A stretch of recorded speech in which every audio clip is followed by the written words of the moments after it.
The wind that tore through the Wyoming Territory in the late autumn of 1878 did not merely blow, it scoured. It carried the grit of 3 states, driving hard. Abrasive dust into the cracks of clapboard buildings and the lines of weather-beaten faces.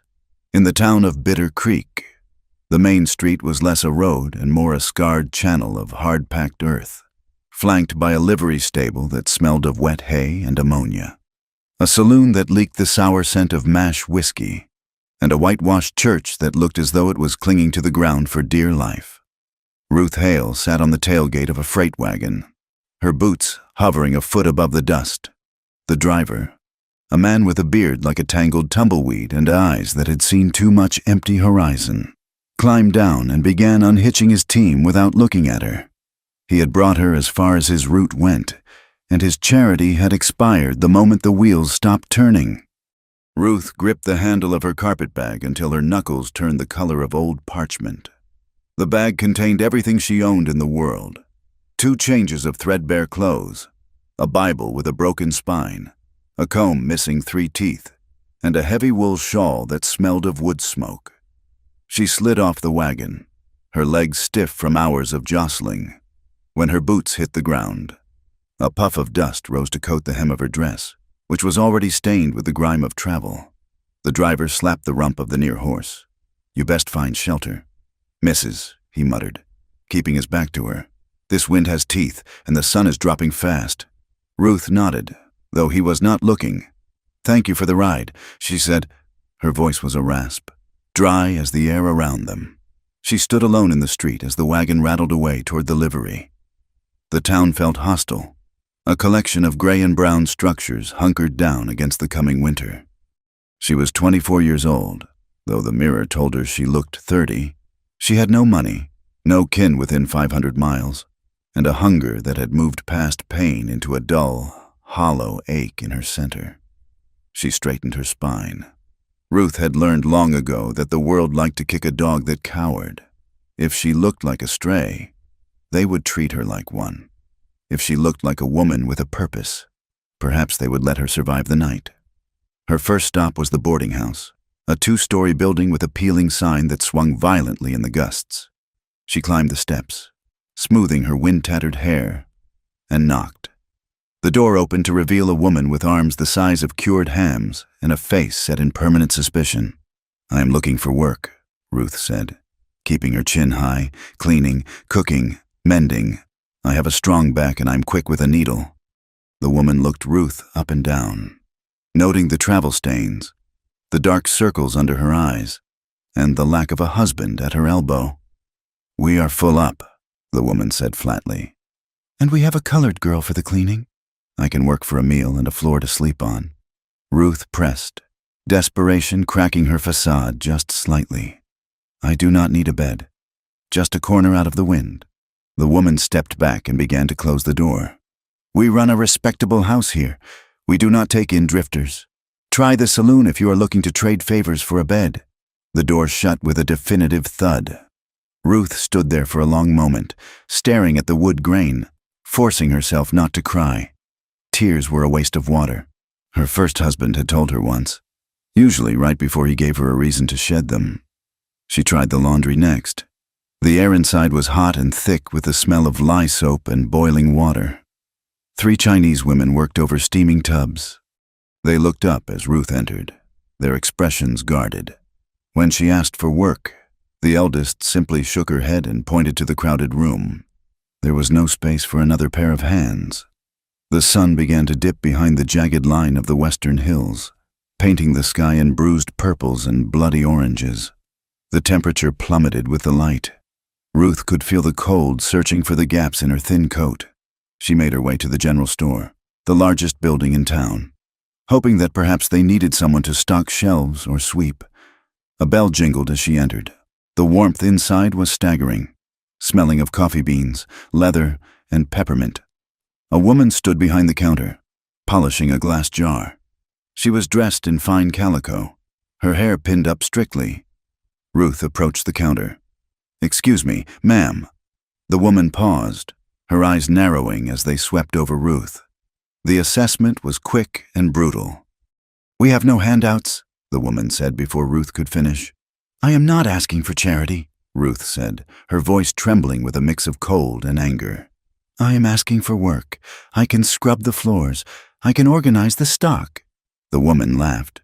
A short, sharp sound like a dry twig snapping. "Look at you. You are practically falling over. My husband does not hire strays, and neither do I. If you have money to buy, put it on the counter. If not, get out. You are letting the heat out." Ruth looked down at her left hand.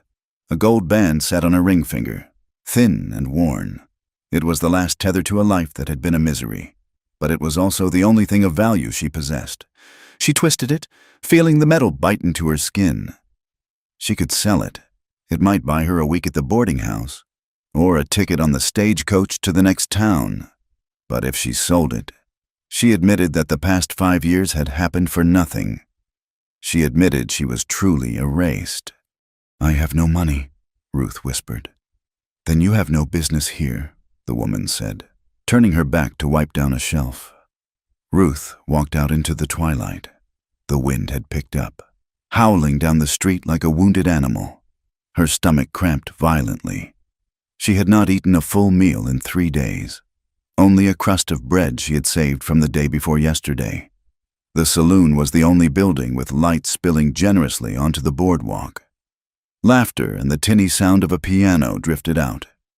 Ruth had never set foot in a saloon in her life. Her upbringing had been strict, and her husband had been the type of drinker who forbade his wife from seeing the source of his vice.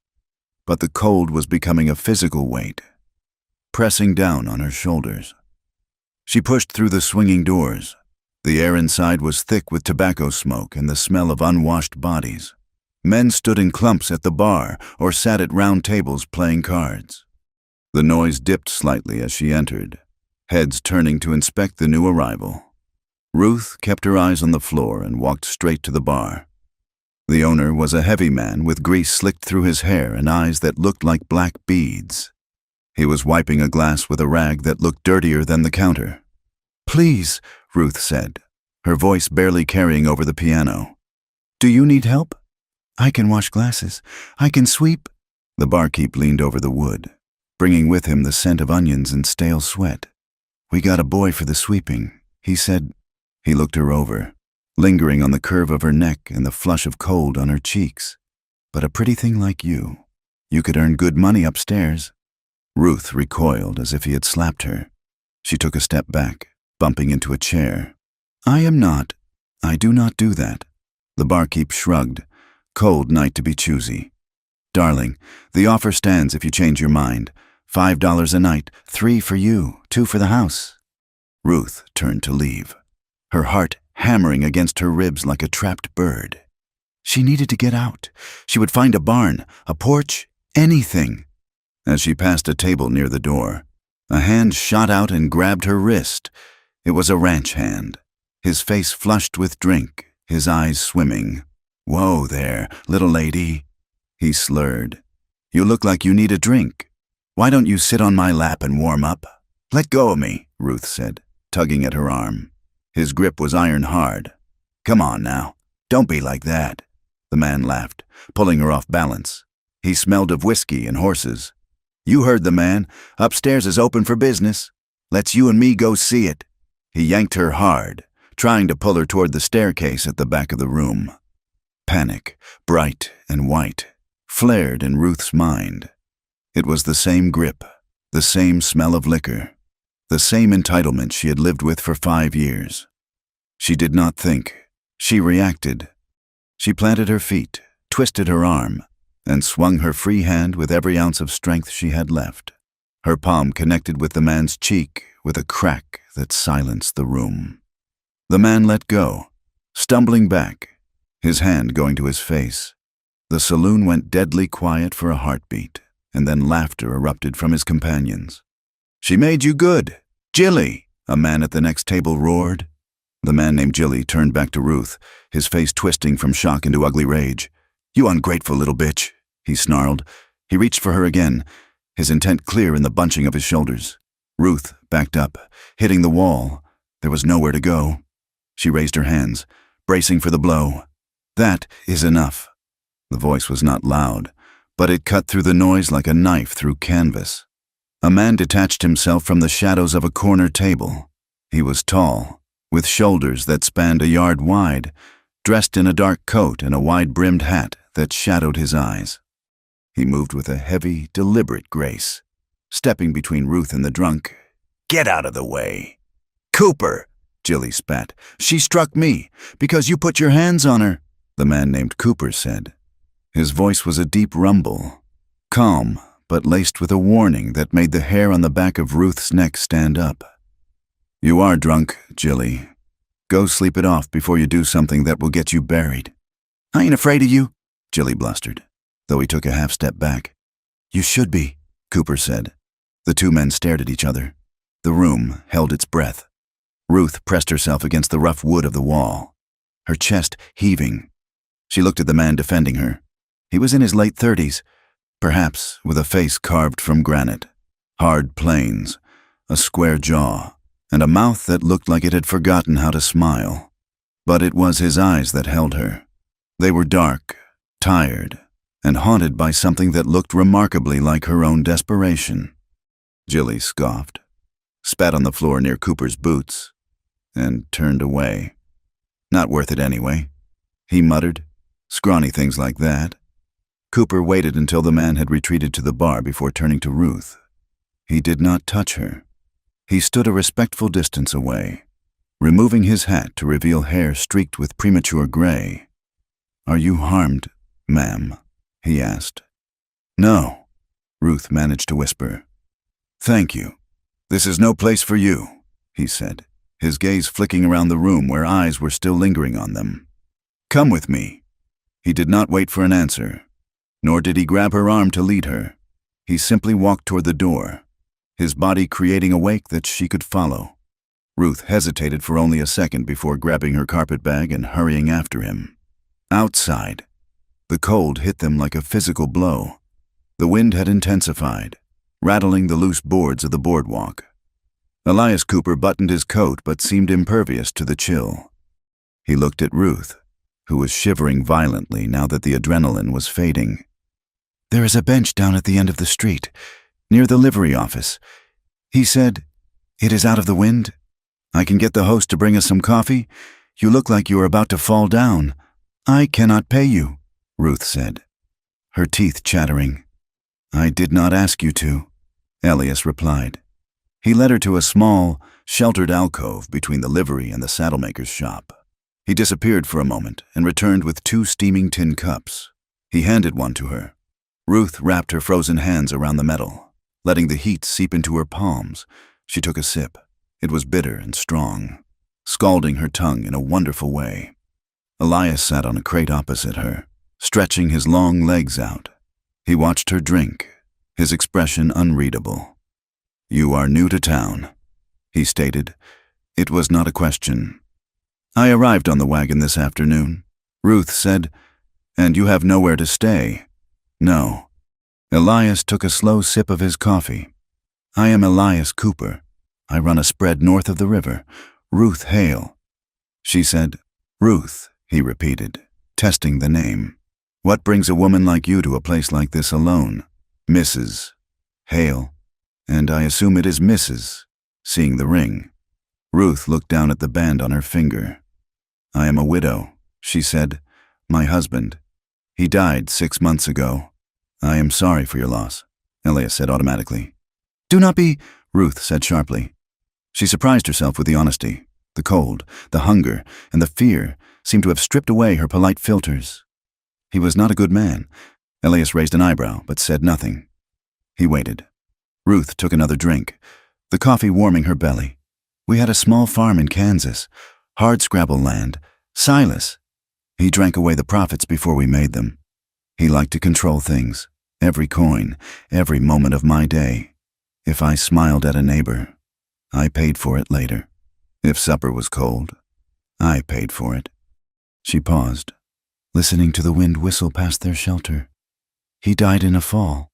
He came home drunk, stumbled on the porch steps, and broke his neck." That is what the sheriff wrote down. "And the farm?" Elias asked. The bank took it the day after the funeral. She said, debts I did not know existed. I tried to go to his cousins in Nebraska, but they did not want an extra mouth to feed, so I kept moving west. I thought there might be work in the territories. She looked up at him, her eyes swimming with exhaustion. I just want to work, Mr. Cooper. I want a place where I can lock the door and sleep without wondering who is coming through it. I am not a beggar. I just need a chance. Elias looked at her for a long time. He saw the frayed cuffs of her dress, the hollows of her cheeks, and the way she held herself with a rigid, fragile dignity. She was like a bird caught in a gale, beating its wings against the inevitable. He set his cup down on the boardwalk. I know about land that eats you alive, he said quietly. I own 10,000 acres of it. It demands everything, money, sweat, blood. It took my father, and it is trying its best to take me. He leaned forward, resting his elbows on his knees. My father's will is a complicated thing. The ranch is mine, but there is a clause. He wanted to ensure the Cooper line continued. If I do not have a legitimate heir, a child born in wedlock, by the time I am 40, the control of the land can be contested.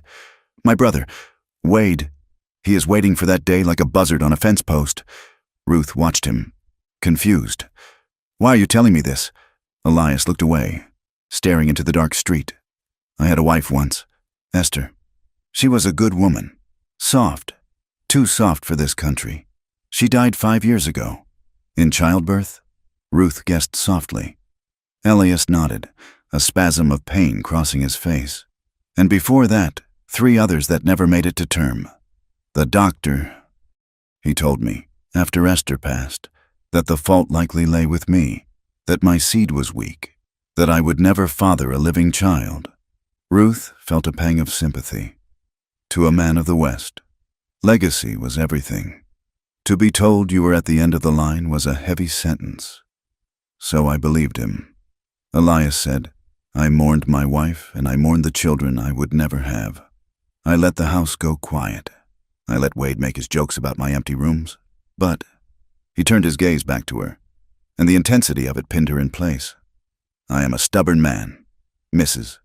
Hale, and lately I have found that I cannot accept it. I look at my land, and I cannot bear the thought of Wade tearing it apart, selling it off for whiskey and gambling debts. I need an heir. I need to try, even if the doctor said it was impossible. He took a breath, the air misting in front of his face. I need a wife, not for romance. I am done with that. And I suspect you are too. I need a woman who is strong enough to survive this valley. A woman who needs a home as much as I need a child. Ruth froze, the coffee cup suspended halfway to her mouth. She stared at him, trying to process the shift in conversation. Are you mocking me? She whispered. I have never been more serious, Elias said. He stood up, towering over her, casting a long shadow. I am offering a trade. Ruth, I have a large house with empty rooms. I have food in the larder and wood for the fires. I can give you a name that commands respect in this town. No one will look at you like a stray dog if you are Mrs. Elias Cooper. And in return? Ruth asked, her voice barely audible. You run my house, Elias said. You cook, you keep order, and you share my bed. You give me a child, if God allows it. If not, then you will still have a home for as long as you live. I will not cast you out. Ruth's mind reeled. It was madness. A stranger proposing marriage on a dusty boardwalk after 10 minutes of conversation. A part of her, the part that had been bruised and battered by a husband who treated her like property, screamed to run. He was just another man wanting to use her body for his own ends. But another part of her looked at the dark, freezing street. She thought of the gnawing hunger in her belly. She thought of the saloon owner's greasy smile and the $5 offer. She thought of the wind cutting through her dress. He was offering safety. He was offering a door she could lock. She looked at his face. It was grim, yes, and scarred by grief. But there was no cruelty in it. There was a desperate honesty. He was as lonely as she was, just with more money. I do not know what to say, she stammered. Say you will think about it. Elias said. He sounded exhausted now, as if the speech had drained him. I need time, she said. Elias nodded. I stay at the boarding house when I'm in town. The ranch is too far for a night ride. I will be at the livery at dawn to get my horse. Meet me there. He reached into his pocket and pulled out a silver dollar. Take this. Get a room for the night. Ruth looked at the coin glinting in the moonlight. Her pride flared, hot and sharp. No, she said. I will not take your money. Not unless I earn it. Elias looked at her, and a flicker of respect lit his eyes. As you wish, but the offer stands. Dawn. He tipped his hat and walked away, his boots thudding heavily on the wood. Ruth watched him go until he disappeared into the darkness. She sat alone for a long time. The cold was sinking into her bones, turning her blood to slush. She finally stood up and walked back toward the boarding house. But her courage failed her. She could not beg again. She went to the church, trying the heavy oak doors, but they were locked tight against the night. She wandered to the livery stable. The main doors were closed, but a side door was unlatched. She slipped inside. The air was warmer here, smelling of horses and sweet hay. It was dark, save for the moonlight filtering through the cracks in the roof. Ruth found an empty stall in the back. She gathered scattered hay into a pile and curled up in the corner, pulling her thin shawl tight around her shoulders. She could hear the horses shifting in their stalls, their heavy breathing a rhythmic comfort. She closed her eyes, but sleep did not come. Instead, she saw Elias Cooper's face. She saw the hunger in his eyes, not for her, specifically, but for a future. He wanted a child. He wanted to defeat the fate that had been pronounced over him. She touched her stomach. Could she do it? Could she lay with a stranger, let him touch her, risk the pain and danger of childbirth again? She remembered the fear of her first marriage, the feeling of being trapped. Would this be a different cage, just with gilded bars? But then she felt the draft whistling through the stable boards, biting at her exposed skin.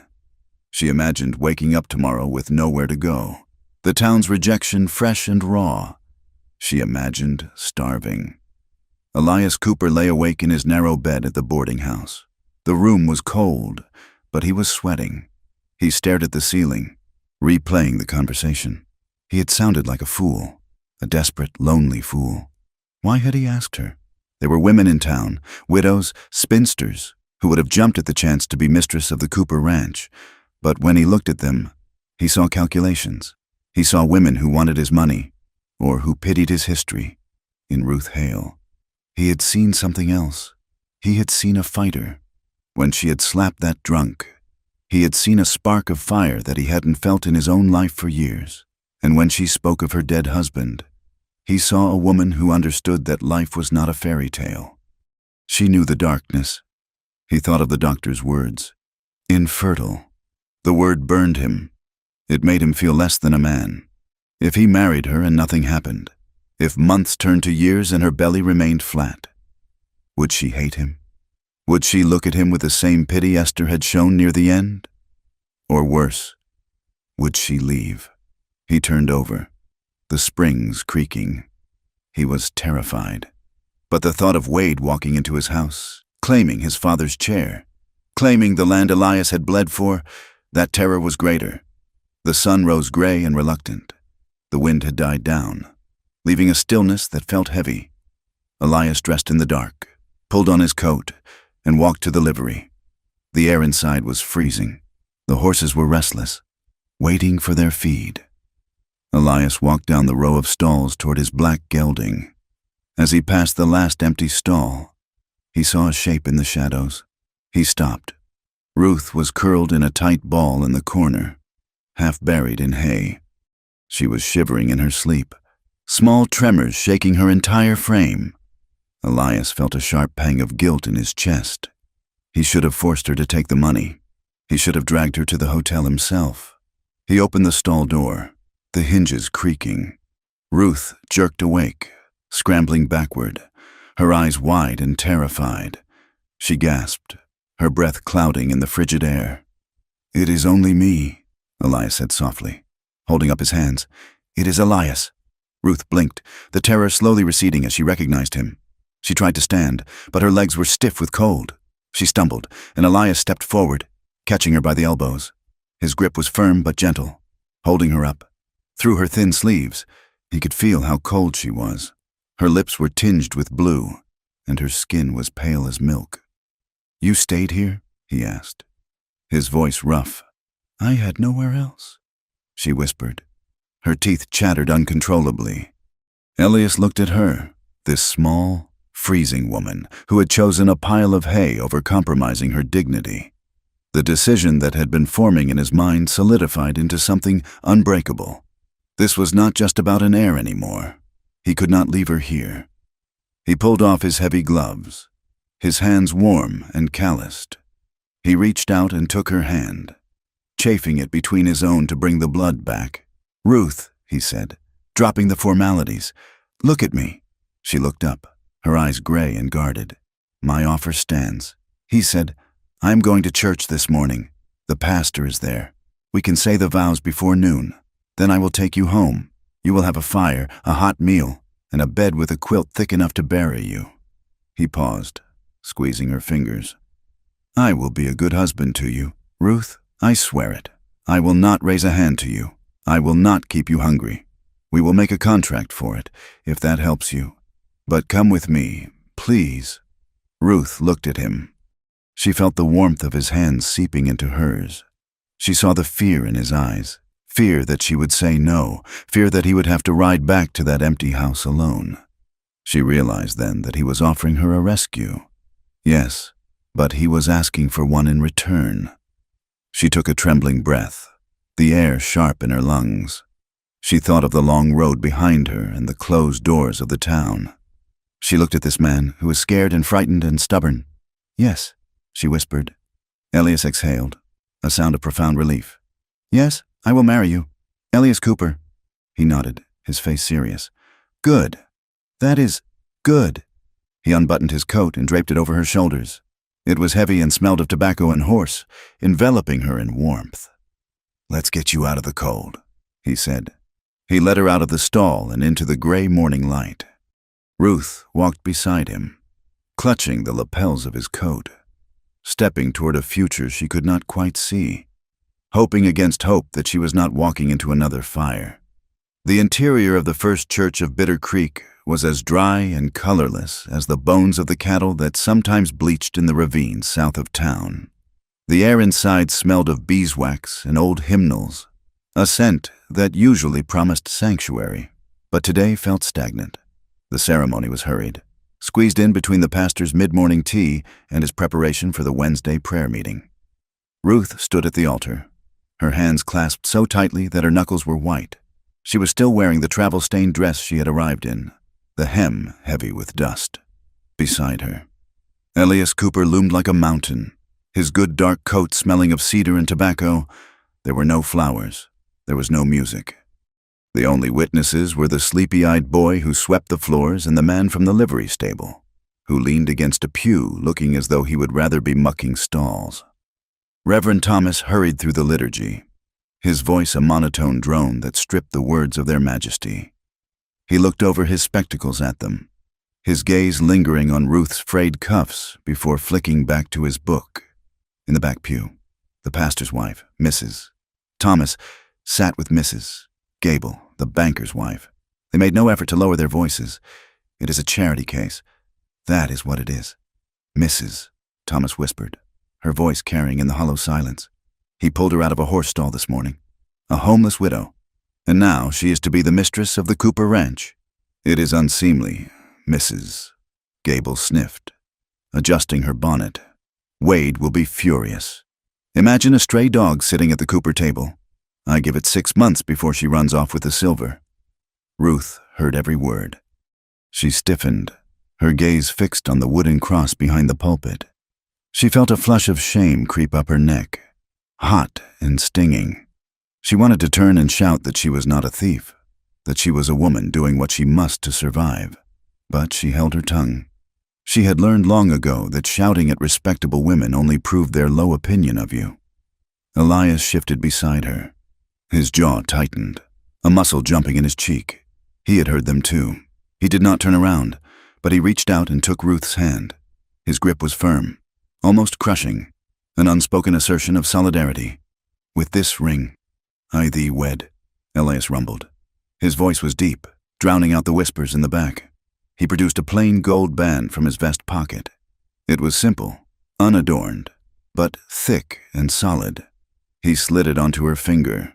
It was a little loose, for her hands had grown thin from hunger, but it shone with a promise of permanence. His hand, broad and calloused from years of rope and rain, swallowed hers completely. Ruth looked up at him. For the first time that morning, their eyes met fully. She expected to see only the practical arrangement they had made, the transaction of shelter for service. But in the depths of his dark eyes, she saw something else. There was an apology there, and a quiet, steady warmth that countered the chill of the church. Ruth, take thee, Elias," she whispered, her voice trembling. When the Reverend pronounced them man and wife, there was no kiss. Elias simply nodded to the pastor, placed a generous stack of coins on the altar rail, more than the service was worth, likely to buy silence, and offered Ruth his arm. "Let us go. Mrs. Cooper," he said. The name sounded strange to her ears, heavy and borrowed. She took his arm, and they walked out into the blinding noon sun, leaving the whispers trapped in the shadows behind them. Their first stop was the general store. Elias marched in with Ruth trailing a step behind him. The bell above the door jingled cheerfully, a stark contrast to the tension in Ruth's shoulders. Mr. Higgins, the proprietor, looked up from his ledger. "Good morning. Elias, what can I do for you? My wife needs provisions," Elias said flatly. "Mr. Higgins' eyebrows shot up toward his receding hairline. His gaze shifted to Ruth, and his mouth formed a perfect O of surprise. Behind the counter, Mrs. Higgins stopped stacking tins of peaches and turned slowly, her eyes narrowing as she took in Ruth's appearance. "Your wife, Mrs. Higgins repeated. "We were married this hour," Elias said. He did not offer explanations. He did not introduce Ruth as a long-lost love or a cousin from the East. He simply stated the fact as if it were as immutable as the weather. "She requires clothing. She has lost her baggage in travel. We need sturdy boots, 3 dresses for working, 1 for Sunday, a heavy wool shawl, and whatever undergarments are necessary." Ruth stood by the barrel of pickling cucumbers, feeling the weight of Mrs. Higgins' judgment. The shopkeeper's wife wiped her hands on her apron. Her lips pursed into a line so thin it nearly vanished. "This way," she said to Ruth, her tone clipped. For the next hour, Ruth was measured and fitted. Mrs. Higgins offered no congratulations. She pulled bolts of fabric with aggressive snaps of her wrist and sighed loudly when Ruth hesitated over a choice. "Not the silk," Ruth said softly, touching a bolt of blue calico. "This one. It will wear better, Mrs. Higgins sniffed. "It is the cheapest bolt we have. It is practical," Ruth insisted. When Elias joined them at the counter to pay, the pile of goods was substantial. There were high-button boots of good leather, thick wool stockings, flannel for nightgowns, and a heavy gray shawl that looked warm enough to turn a blizzard. Elias paid in gold. He did not haggle. As he gathered the packages, Ruth saw Mrs. Higgins lean over to her husband and whisper something behind her hand, her eyes darting toward Ruth's midsection. Ruth looked away, focusing on the scent of coffee beans and leather. She felt like a doll being dressed up, a mannequin draped in finery that did not belong to her. But then she touched the soft wool of the shawl tucked under her arm. It was new. It had no holes. It smelled of the store, not of mildew or sweat. She looked at Elias's broad back as he carried the heavier bundles to the door. He was providing for her. He was shielding her from the cold. The sting of the town's disapproval was sharp. Yes, but the comfort of that wool was real. For the first time in 5 years, she was not facing the winter alone. They left town in the early afternoon. Elias had traded his saddle horse for a small buckboard wagon to carry Ruth and her new belongings. The town of Bitter Creek fell away behind them, reducing to a collection of toys on a dusty rug. The land unrolled before them, vast and indifferent.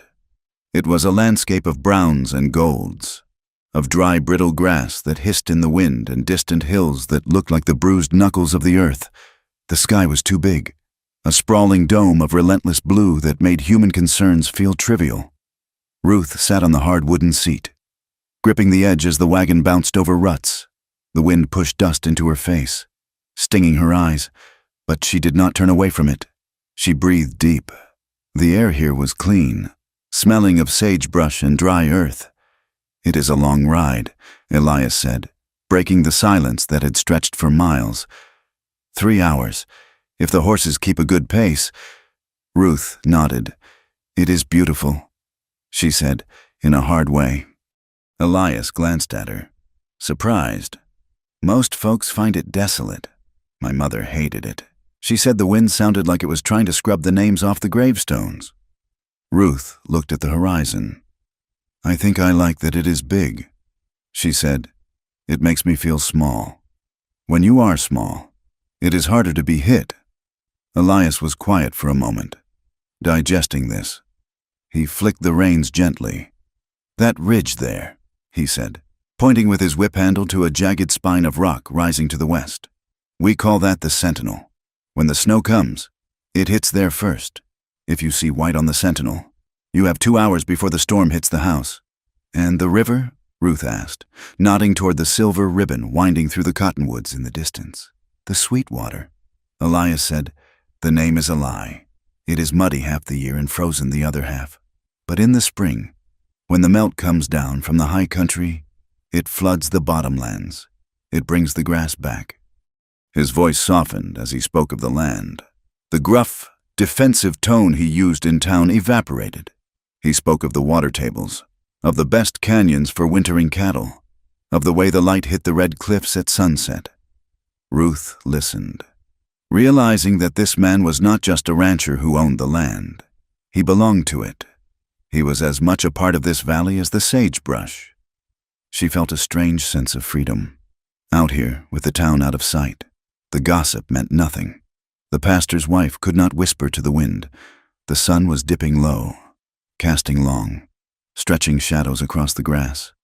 When the ranch house came into view, Ruth's breath caught in her throat. She had expected a cabin, perhaps a slightly larger version of the homestead shacks she had seen on her journey. What she saw was a sprawling compound that spoke of decades of labor. There were barns, weather-beaten and gray, their roofs sagging slightly under the weight of years. There were corrals made of rough-hewn poles, holding horses that turned to watch the wagon pass. A bunkhouse sat off to one side, smoke curling from its chimney, and in the center stood the main house. It was 2 stories tall, built of timber and stone, with a wide porch wrapping around the front. It had been painted white once, but the wind and sun had scoured much of it away, leaving it a patchwork of gray wood and flaking paint. It looked imposing, lonely, and tired. Elias pulled the wagon up to the front steps. "Welcome to the Double C," he said. Ruth felt a wave of inadequacy wash over her. She looked down at her hands, red from the cold and rough from years of scrubbing other people's floors. She was a drifter, a woman who had slept in a stable that very morning, and now she was supposed to be the mistress of this? A man walked out from the direction of the barn.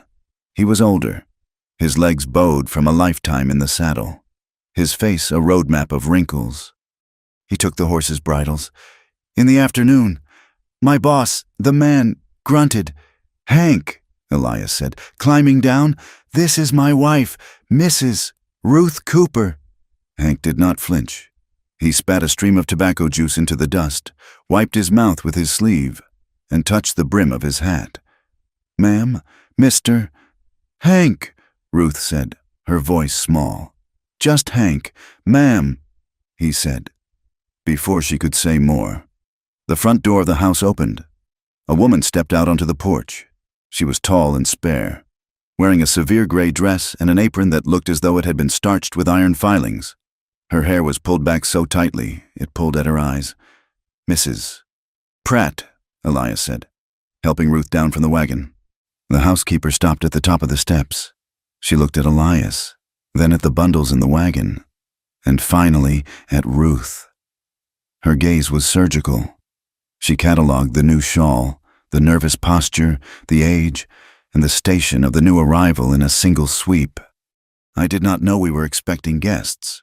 Mr. Cooper, Mrs., Pratt said. Her voice was dry as paper.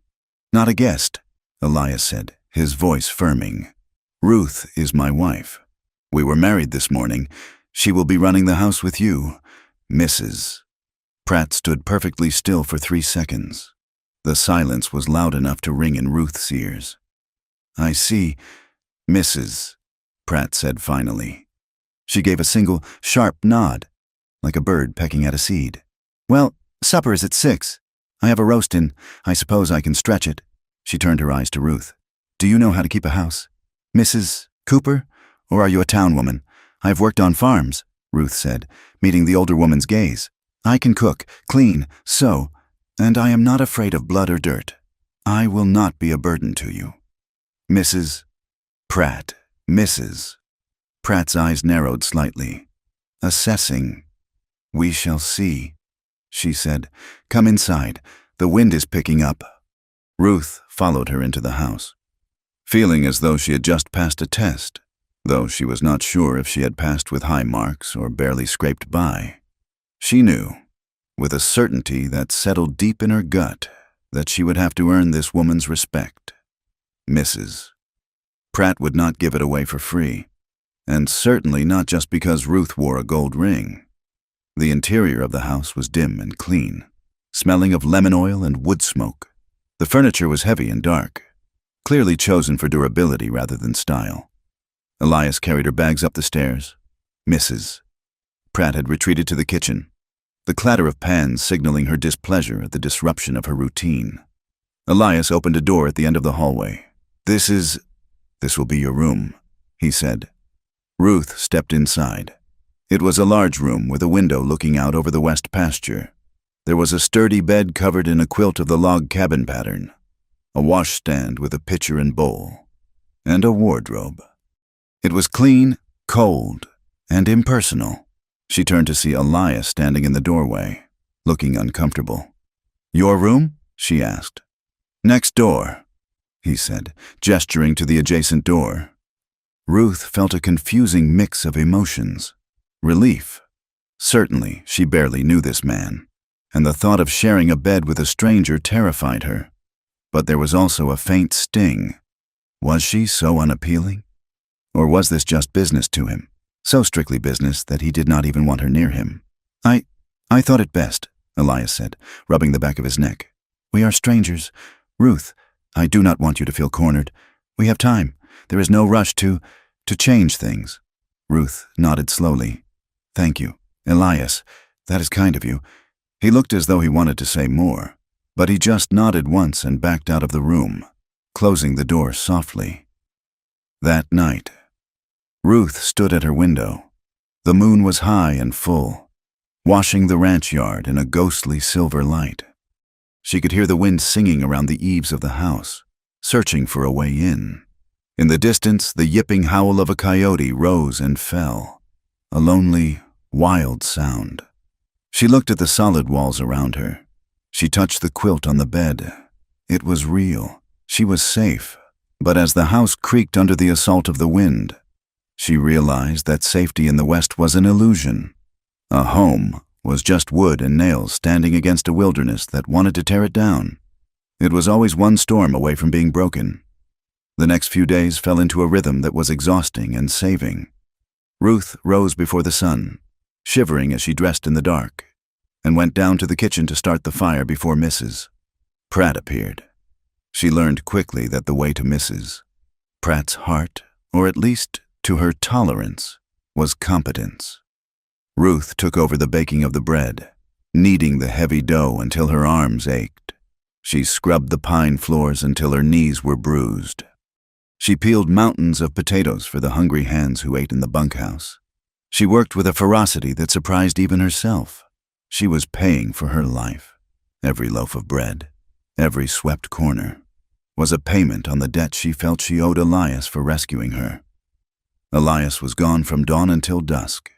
The ranch was preparing for winter, and the work was endless. He rode out with Hank and the boys to check the fences, to move cattle to the lower pastures, to tally the feed. When he came in at night, he was coated in dust, smelling of sweat and horse. Ruth would set a plate of hot food before him. He would eat hungrily, often in silence, but slowly. The silence changed. It became less awkward. He began to speak in fragments. "Fence is down in the north quarter," he muttered one evening. "Elk tore it up." "Did you fix it?" Ruth asked. Pouring him fresh coffee. "Temporary patch. I need to go back with a wire tomorrow." Another night, he looked at the biscuits she had placed on the table. "Mrs. Pratt did not make these." "No," Ruth said. "I did. Are they wrong?" Elias took a bite. He chewed slowly. "They are lighter. Better." It was the most praise she had received in years. Ruth felt a flush of pleasure that she quickly hid by turning to the stove. Their partnership was taking root in these small exchanges, in the passing of salt and the sharing of warmth near the hearth. One evening, a week after their arrival, the wind was howling particularly hard, rattling the window panes. The fire was roaring in the parlor grate. Mrs. Pratt had retired to her room, leaving Ruth and Elias alone. Ruth sat in the armchair, mending one of Elias's shirts. Elias was going over a ledger, his brow furrowed. "Elias?" Ruth said. He looked up, marking his place with a finger. "Yes." Ruth set the sewing down in her lap. "You spoke, that first night. You spoke of an heir, of the need for a child." Elias went still. The ledger closed with a soft thud. "Yes, you said the doctor told you it was impossible, or nearly so." Elias sighed, rubbing his face with his hands. He suddenly looked very tired. He reached into his vest pocket and pulled out a folded piece of paper. It was yellowed at the edges, worn from being opened and refolded 1,000 times. He held it out to her. Ruth took it. The handwriting was cramped and spiked. It detailed the medical history of Mrs. Esther Cooper, the dates of the miscarriages, the date of the birth that killed her, and at the bottom, a stark note regarding Mr. Cooper. Constitution implies weakness of seed, unlikely to produce living issues. Infertility probable. The word infertility seemed to jump off the page. It was clinical, cold, and final. Ruth looked up at him. Her stomach twisted into a knot. "If you believed this, if you carry this with you, why did you ask me? Why did you promise me a chance to be a mother if you knew you could not give it to me?" Elias stood up and walked to the fire. He stared into the flames, his back to her. "Because I am a selfish man," he said, his voice low, "and a stubborn one." He turned to face her. "I refuse to accept it. The doctor is a man, not God. I told myself that perhaps it was just bad luck, that perhaps with a different woman, with time.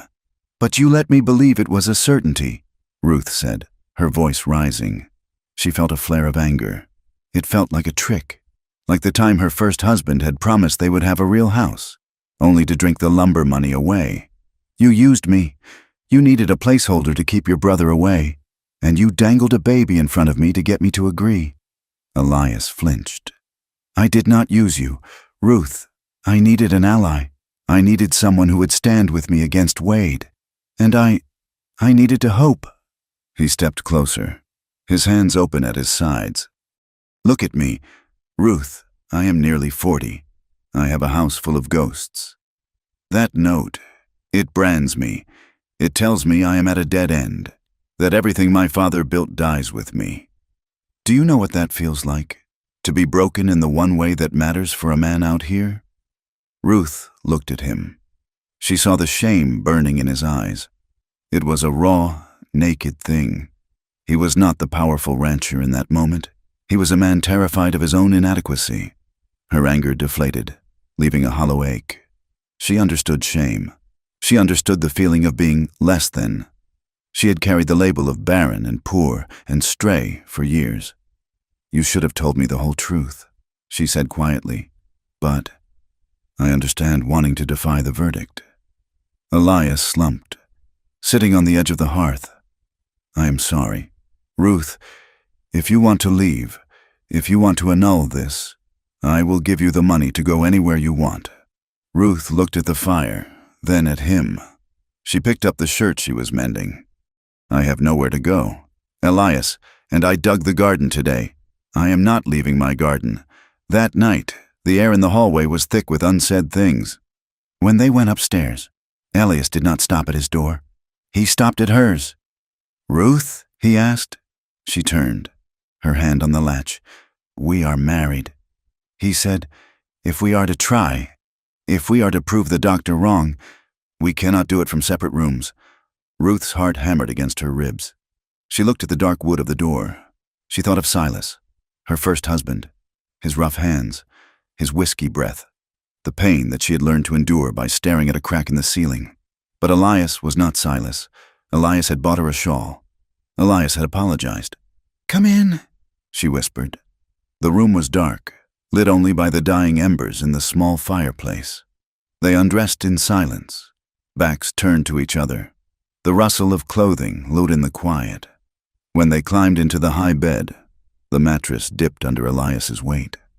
They lay stiffly, a foot of cold sheet between them. Ruth could hear his breathing. It was ragged. "Elias," she said. He reached out. His hand found her shoulder. It was warm. He drew her closer.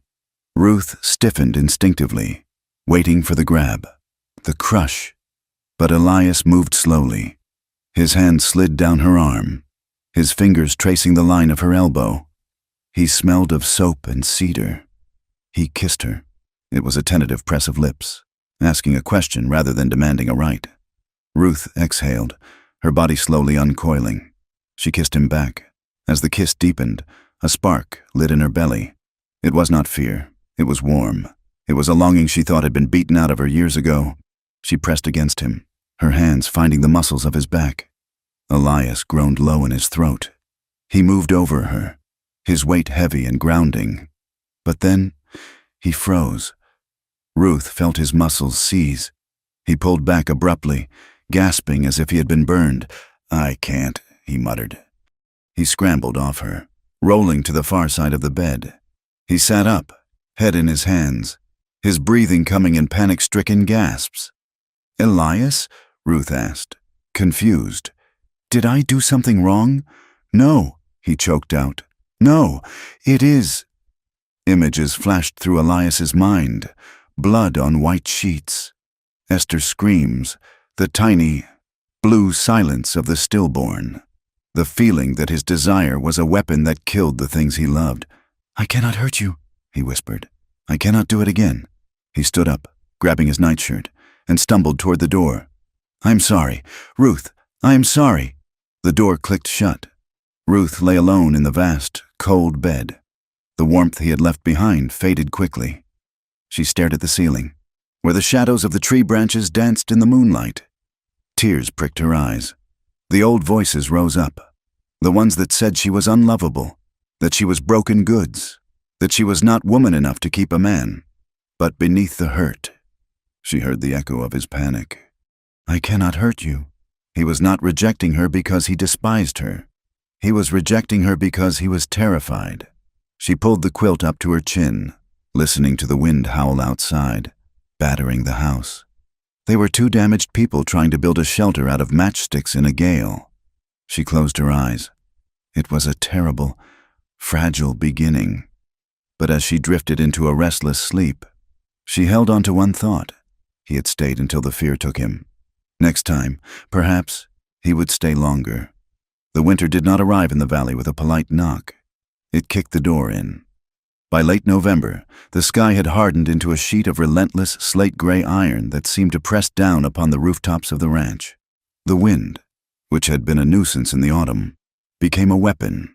It screamed down from the peaks of the Sentinel, driving snow into drifts that could swallow a horse whole and freezing the water in the troughs solid within an hour of breaking the ice. The ranch house, for all its sturdy timber and stone, felt small against the vastness of the white wilderness outside. Drafts whispered through gaps in the chinking that no one had noticed in summer, chilling the air until breath smoked in the hallways.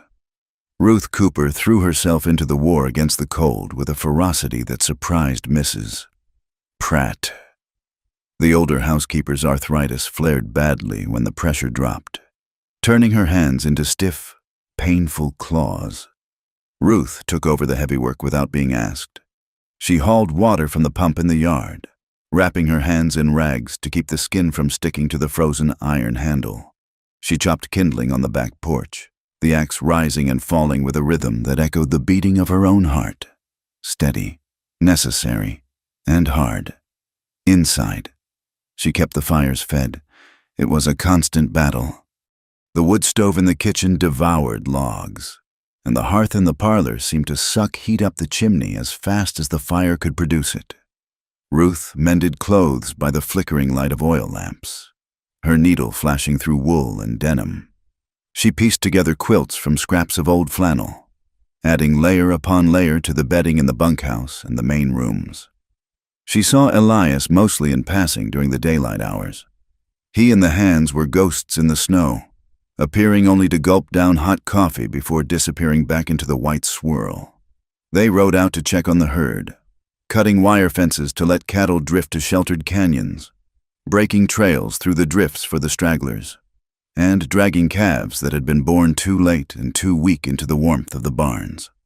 Ruth watched him from the kitchen window.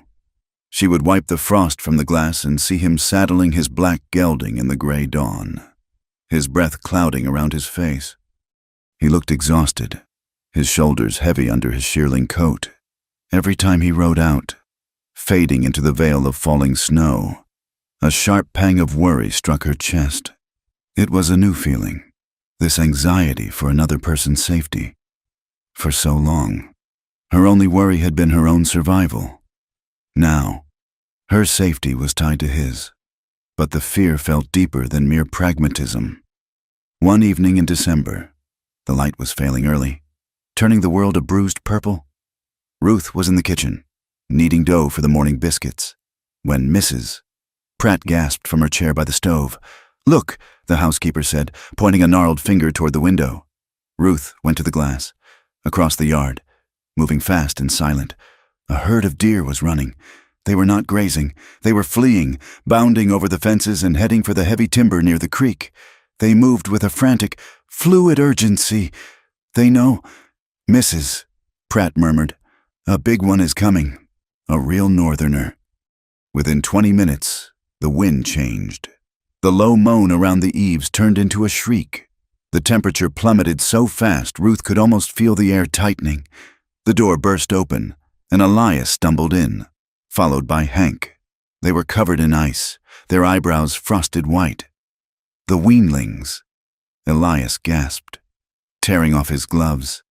"They are stuck in the south corral. If we do not get them into the lower barn, they will freeze standing up tonight." "We need more hands," Hank said, his voice grim. "The boys are scattered." "I'm coming," Ruth said. She was already untying her apron. Elias turned to her, his eyes wide and red-rimmed. "No, it is 20 below zero out there. Ruth, stay by the fire. I have 2 hands and I can walk," Ruth said, grabbing her heavy shawl and the coat Elias had bought her. "You cannot move 20 frightened calves with 2 men." She did not wait for his permission. She pulled her wool hat down over her ears and wrapped her scarf tight. Elias looked at her for a split second, a mixture of frustration and gratitude on his face, and then nodded. "Come on, then. Stay close to me." The cold outside hit Ruth like a physical blow, sucking the air from her lungs. The wind blinded her, stinging her cheeks with ice pellets. They fought their way across the yard to the corral. The calves were huddled in a shivering mass, their eyes rolling in panic. For the next hour, there was no time to think, only to do.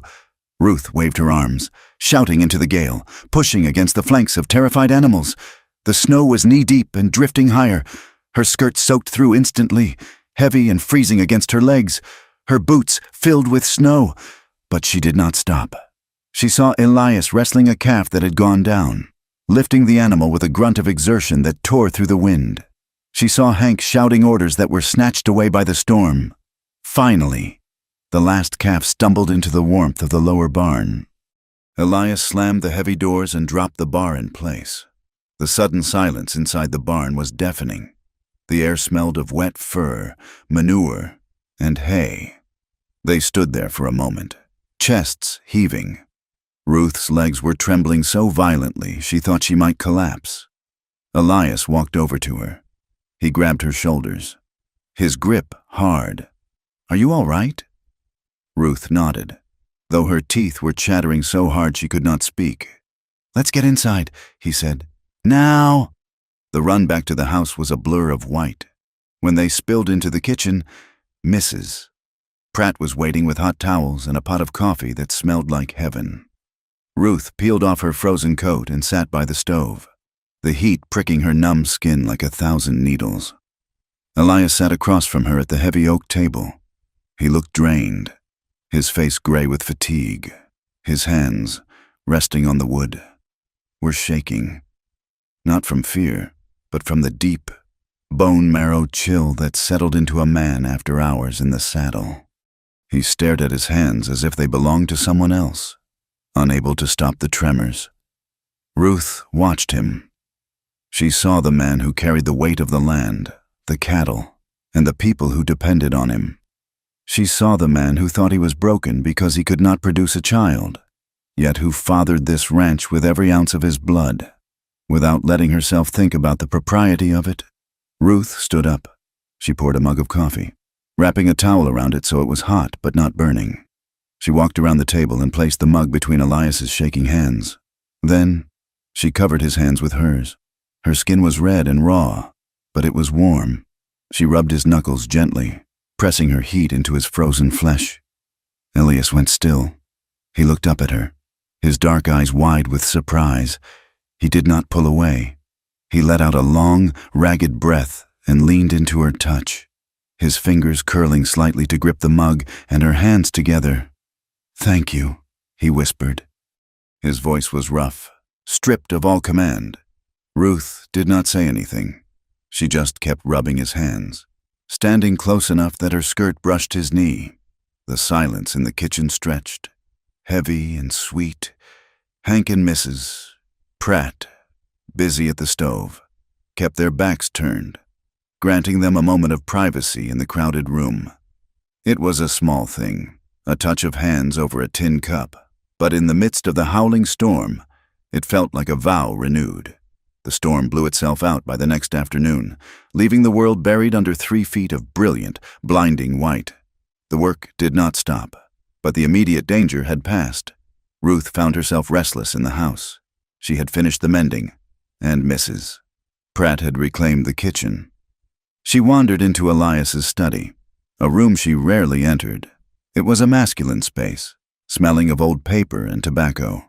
The desk was cluttered with ledgers, tally books, and loose receipts. Ruth picked up a ledger.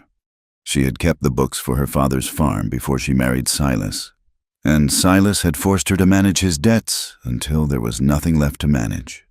She understood the language of numbers. She sat down and began to read. Elias was a brilliant cattleman, she realized, but a careless bookkeeper.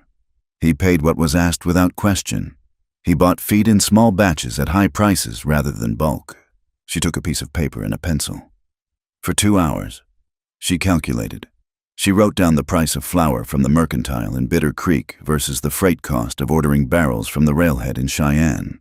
She compared the cost of beans, coffee, and sugar. When Elias came in that evening, stamping snow from his boots, Ruth was waiting for him. "Elias," she said, her voice steady, "I have been looking at the accounts." Elias frowned, hanging his coat on the peg. "The accounts?" Ruth held out the paper.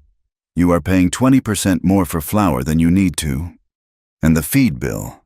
If you bought the winter grain in October instead of December, you would save enough to pay a hand's wages for a month." Elias took the paper. He looked at her neat, schoolteacher script. He looked at the columns of numbers, the subtotals, and the final figure circled at the bottom. It was a significant sum. He looked at her, really looked at her. He had married her for her womb and her domestic labor. He had not expected this. I did not know you had a head for figures," he said, tapping the paper. "My father insisted I learn." Ruth said, "And when you have no money, you learn to count every penny twice." Elias sat down in his chair, still holding the paper. Is this right? Are you sure? I checked it 3 times. Ruth said. A slow smile touched Elias's lips, a rare expression that made him look 10 years younger. You are a marvel. Mrs. Cooper. Hank can run a crew, but he counts on his fingers. I have been bleeding money and didn't know it. He looked up at her, and the expression in his eyes changed. It was no longer just gratitude or protective instinct. It was respect.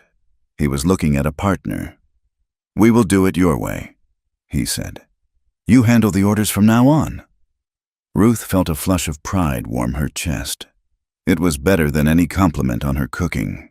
It was an acknowledgement that she belonged here, that she had value beyond what the doctor said she might provide. A week later, the weather softened slightly, allowing the crews to work in the barns repairing tack. Ruth was in the main barn, searching for a crate of eggs Mrs. Pratt insisted was hidden in the loft. The barn was dim and quiet, save for the shifting of horses. She found the eggs and turned to climb down the ladder. As she reached the bottom, a shadow blocked her path. It was Clay, a young ranch hand with a face that was handsome in a sullen, pinched way.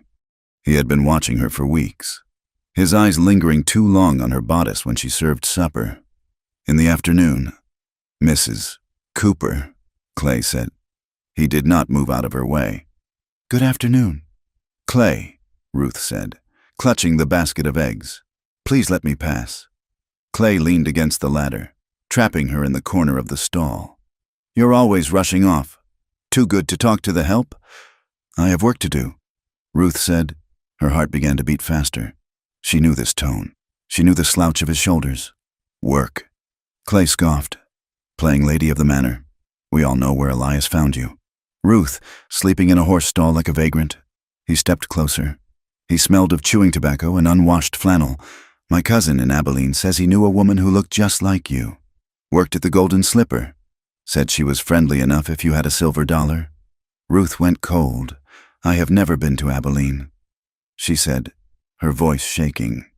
And you will address me as Mrs. Cooper. Clay laughed, a low, ugly sound. Oh, come on. You can't fool me. You're just a stray Elias picked up to warm his bed. I bet you know plenty of tricks. Why don't you show me one? He reached out and grabbed her arm, his fingers digging into the soft flesh above her elbow. The touch was a spark in a powder keg. Ruth did not think. Her body remembered 5 years of Silas. It remembered the bruises, the cornering, the feeling of being small and helpless. She was not helpless anymore. She dropped the basket. Eggs shattered on the straw. In the same motion, she brought her knee up, driving it hard into Clay's groin. Clay doubled over with a choked gasp of agony. As his head came down, Ruth shoved him with both hands, screaming a wordless sound of rage. He stumbled back, tripping over a bucket, and sprawled into the muck of the stall floor. Don't you touch me, Ruth screamed, her voice cracking. Don't you ever put your hands on me. The barn doors slid open with a crash. Elias stood there, silhouette framed by the bright snow outside. He took in the scene instantly. The broken eggs, Ruth shaking against the ladder, Clay writhing on the ground, clutching himself. Elias crossed the distance in 3 long strides. He reached down, grabbed Clay by the collar of his coat, and hauled him to his feet as if the man weighed nothing. What did you do? Elias roared. His voice was terrible, a deep, vibrating bass that shook the dust from the rafters. She's crazy, Clay wheezed, his face purple. She attacked me. I was just talking, liar, Ruth cried, tears of adrenaline springing to her eyes. He grabbed me. He said I was a whore. Elias's face went blank. It was a terrifying emptiness, devoid of humanity. He slammed Clay against the rough wood of the stall wall. The younger man's head cracked against the timber. Elias pulled back his fist, the heavy leather glove tight across his knuckles. He was going to kill him. Ruth could see it. He was going to beat this man until he stopped moving. Elias, no! Ruth yelled. Elias froze. His fist hovered inches from Clay's bloody nose. He was breathing like a bellows, his eyes wild. He looked at Clay, then at Ruth. Seeing the terror in her face, he lowered his hand slowly, but he did not let go of the collar. "Get your things," Elias hissed. "What?" Clay stammered. "Get your roll. Saddle your horse. If you are not off my land in 10 minutes, I will shoot you where you stand. And if I ever see you in this valley again, Clay, I will not stop at shooting." He shoved Clay toward the door. The cowboy scrambled away, clutching his ribs. Not daring to look back, Elias turned to Ruth. He looked at her arms, checking for injury. "Did he hurt you?" Ruth shook her head. She was trembling uncontrollably now that the danger was over. "No, I hurt him." Elias looked at the shattered eggs and the marks in the dirt. He reached out and pulled her against his chest. He held her tightly, his hand cradling the back of her head. "You did good," he whispered into her hair. "You did good." Ruth. The story reached town before the week was out. Clay, nursing a bruised ego and a sore groin, spun a tale in the saloons of Bitter Creek. He claimed Ruth had enticed him, then turned on him when he wouldn't give her money. He claimed she was a wildcat, unstable and dangerous. The gossip spread like a stain. On Sunday, when Ruth walked into church, the silence was heavy. Heads turned. Mrs. Thomas, the pastor's wife, pointedly looked at the hymnal when Ruth passed her pew. Ruth heard the whispers, temptress, violent, unstable. She held her head high, gripping Elias's arm, but the words were like small, invisible knives. That evening, the house was quiet. The wind had died down to a low murmur. Ruth and Elias sat by the fire in the parlor. The lamp was turned low, casting long, dancing shadows on the walls. Ruth stared into the flames. "Elias," she said softly. He looked up from his book. "People are talking about what happened with Clay. Let them talk," Elias growled. "They are sheep." Ruth twisted the ring on her finger. "Clay was right about one thing. I have a violence in me." Elias closed his book. "What do you mean?" Ruth took a deep breath. She had to tell him. If they were to build a life, there could be no more trapdoors. "My first husband, Silas, he did not just fall," she said. Her voice was steady, but her hands were shaking in her lap. "He was a mean drunk. For 5 years, he hit me. He starved me. He made me feel like I was nothing but a mule to be worked and a body to be used." She looked at Elias. The night he died, he came home in a rage. He had lost money on cards. He came for me. He had a look in his eyes, like he wanted to break something just to hear it snap. He cornered me by the hearth. He grabbed my throat. She paused, the memory vivid and sickening. "I pushed him. I didn't mean to kill him. I just wanted him off me. I shoved him as hard as I could. He stumbled back. The rug slipped. His head hit the stone of the hearth. It made a sound, like a melon cracking. Tears spilled down her cheeks. He didn't move. I stood there for an hour, just watching him. I didn't go to the doctor. I let him die. And when the sheriff came, I lied. I said he fell." She looked down at her hands. "So you see, I am not innocent. I have blood on these hands." The silence in the room was absolute. Ruth waited for the judgment. She waited for Elias to recoil, to tell her that he could not harbor a killer. Elias stood up. He walked over to her chair and knelt down. He took her hands, the hands that had warmed him, the hands that had shoved a man to his death, on his own. "Ruth," he said. His voice was low and fierce. "You did not kill an innocent man. You survived a monster." He looked into her eyes, his gaze unwavering. A man who treats a wife like cattle, who puts his hands on her in anger. He forfeits his right to safety. You defended yourself. You did what you had to do to live. "But I lied," she whispered. "You protected yourself," Elias said. "The law out here, it does not always understand what happens behind closed doors. You did what was necessary." He squeezed her hands. "Do not mourn him, Ruth, and do not carry his ghost. He is gone. You are here. You are safe." Ruth looked at him, and the weight that she had carried for 6 months, the crushing, suffocating guilt, began to lift. He knew the worst of her, and he was still kneeling there. 2 nights later, the weather turned vicious again. A blizzard rolled in with terrifying speed. turning the world into a swirling vortex of white. They were eating supper when Hank burst in. "Boss, the south fence line is buried. The heifers are drifting toward the ravine. And Miller hasn't come back from the ridge." Elias was on his feet instantly. "Get the lanterns." "I am coming," Ruth said. Elias started to argue, then looked at her face. He saw the steel there. "Get your coat," he said. They fought the wind together. It was a chaotic nightmare of noise and ice. The lanterns cast feeble circles of yellow light that were swallowed by the snow. They found the cattle huddled near the drop-off of the ravine, bawling in confusion. Ruth worked alongside the men, shouting, waving her arms, driving the beasts back toward safety. But the wind was disorienting. In the confusion, she stepped back, thinking she was on solid ground. Her foot found only air. She slipped, sliding toward the edge of a hidden drainage ditch that was deep enough to break a leg or worse.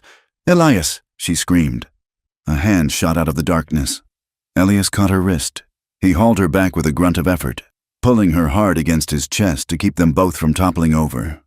They stood there in the roaring dark, bodies pressed together from hip to chest.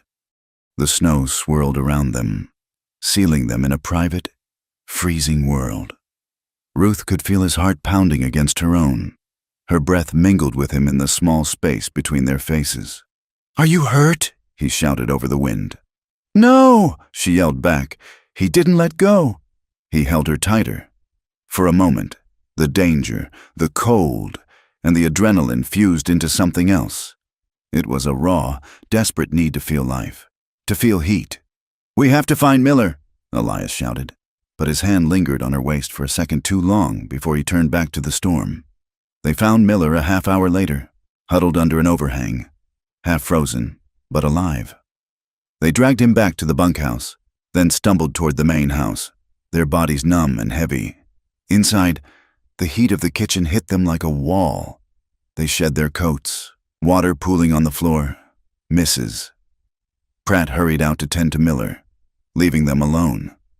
Ruth stood by the stove, shivering violently. The transition from the freezing dark to the warm light left her dizzy. She couldn't stop shaking. Elias stood next to her. His teeth were chattering. He reached out and took her hands. They were ice cold. He stepped closer. He didn't ask this time. He cupped her face in his rough, cold hands. "I thought I lost you," he rasped. "When you slipped, I thought you were gone." "I am here," Ruth whispered. She leaned into him. She kissed him. It wasn't a tentative kiss like before. It was desperate. It was the kiss of two people who had looked into the abyss and pulled back. Elias made a low sound in his throat. He wrapped his arms around her, crushing her to him. Ruth felt the hunger in him, and it matched her own. She didn't feel fear. She didn't see Silas. She saw Elias, the man who had defended her, the man who had forgiven her, the man who had pulled her from the edge. "Take me upstairs," she whispered against his mouth. Elias swept her up into his arms. He carried her up the stairs, kicking the bedroom door open. The room was cold, but they didn't feel it. He set her on the bed. He undressed her with shaking hands, not out of clumsiness, but out of urgency. When his skin touched hers, it was electric. They huddled under the heavy quilts, limbs tangling, seeking friction and warmth. Elias hovered over her, his face etched with a conflict of desire and terror. He was remembering the blood. He was remembering the fragility of women. Ruth saw it. She reached up and pulled him down. "I am not Esther," she whispered fiercely. "I am strong. Elias, I will not break. Love me, please." The plea broke the dam. Elias kissed her, pouring years of loneliness and grief into the act. He loved her with a mix of tenderness and starvation. And Ruth, for the first time in her life, felt the act not as a taking, but as a giving. It was not painful. It was a claim. It was a fire built against the winter. In the dim light, with the storm howling impotently outside, they found each other. Ruth gasped, arching into him, and Elias buried his face in her neck, fighting back the ghosts until there was only her scent, her heat, and the living pulse of her beneath him. Later, the fire in the hearth had died down to glowing coals. They lay tangled together under the mound of quilts, limbs heavy with exhaustion and peace. Ruth rested her head on Elias's chest, listening to the slow, strong beat of his heart. She felt a sense of belonging that terrified her in its intensity. She was not a stray anymore. She was Ruth Cooper, and this was her place. Elias stroked her hair, his large hand gentle. He stared at the ceiling, his other arm wrapped tight around her waist. He felt a profound quiet in his soul that he hadn't known was possible. But as the wind rattled the window pane, the old fear crept back in from the edges of the room. He loved her. He knew that now. And because he loved her, the stakes had risen. His hand drifted down to rest flat on her stomach. It was warm and soft. He closed his eyes, a silent prayer, or perhaps a plea, forming in his mind. Let there be life here. Please, do not let me have raised her hopes only to break her heart. The winter was far from over, and the wind outside promised that the hardest season was yet to come. The spring thaw arrived in the valley not as a gentle awakening, but as a sloppy, chaotic unburdening. The snow that had buried the ranch for months turned into rivers of meltwater, transforming the hard-packed earth into a thick, sucking gumbo of mud. It clung to boots, caked the wheels of wagons, and smelled of wet sage and rotting grass. Yet, beneath the brown sludge, the first hesitant shoots of green were pushing through, stubborn and pale, signaling that the earth had not died under the ice after all. The rhythm of the ranch shifted from survival to labor. The branding irons were pulled from the shed and cleaned of rust. The scent of burning hair and heated metal soon hung in the air near the corrals as the new calves were marked with the double C. Elias spent his days in the saddle, his slicker coated in mud, riding the swollen banks of the Sweetwater to check for washed-out crossings. Ruth Cooper found herself moving through these days with a heaviness she could not quite shake. At first, she blamed the long, dark winter and the ceaseless work of managing a large household, but the fatigue was different now. It sat in her marrow. In the mornings, the smell of frying bacon, which usually made her stomach rumble with hunger, now made the room spin. She would grip the edge of the washstand until the wave of nausea passed, staring at her pale reflection in the small mirror. A thought, dangerous and terrifying, began to stir in the back of her mind. She pushed it away instantly. Hope, she had learned, was a treacherous thing.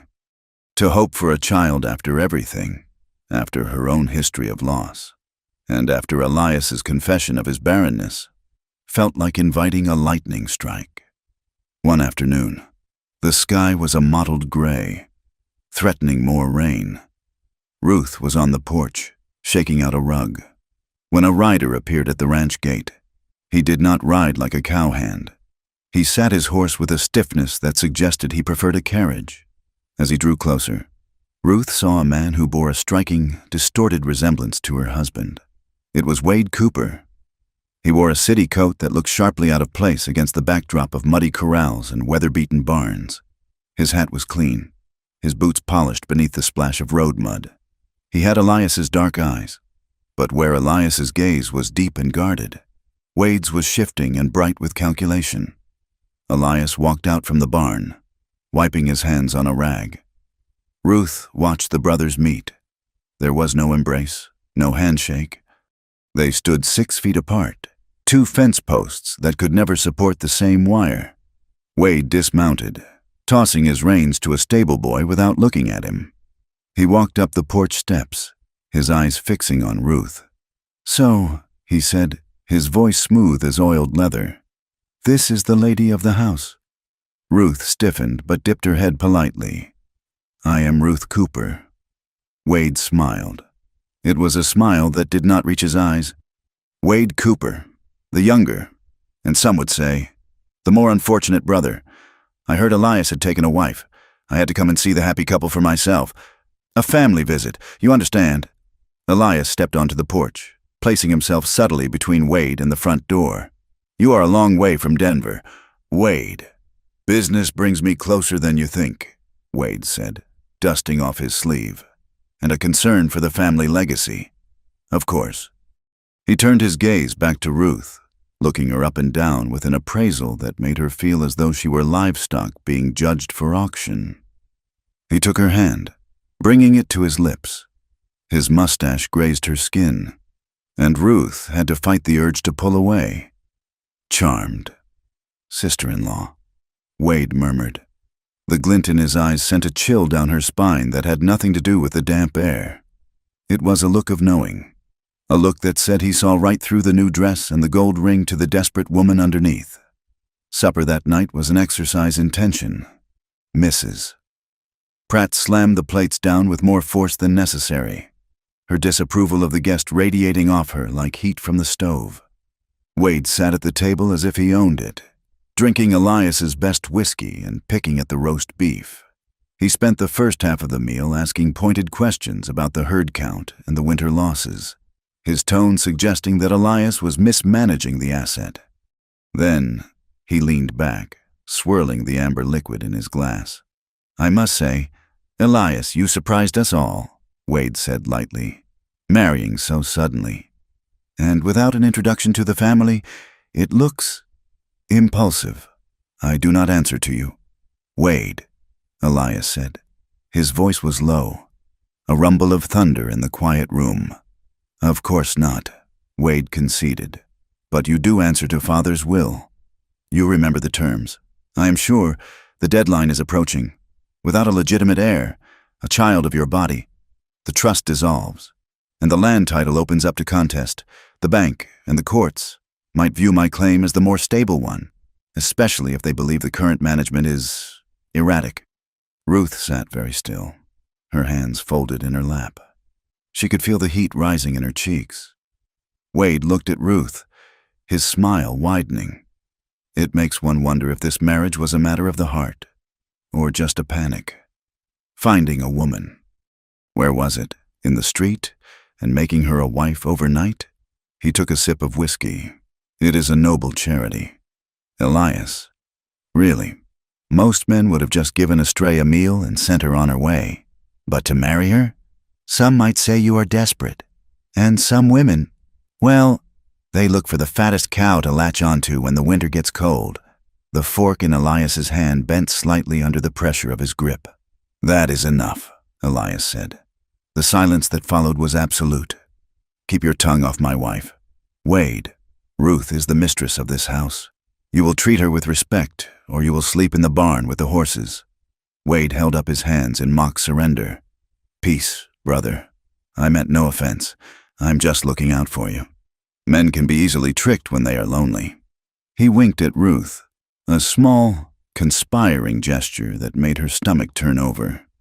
She excused herself early, her appetite gone, leaving the brothers to their silent war in the parlor. In the weeks that followed, Wade did not leave.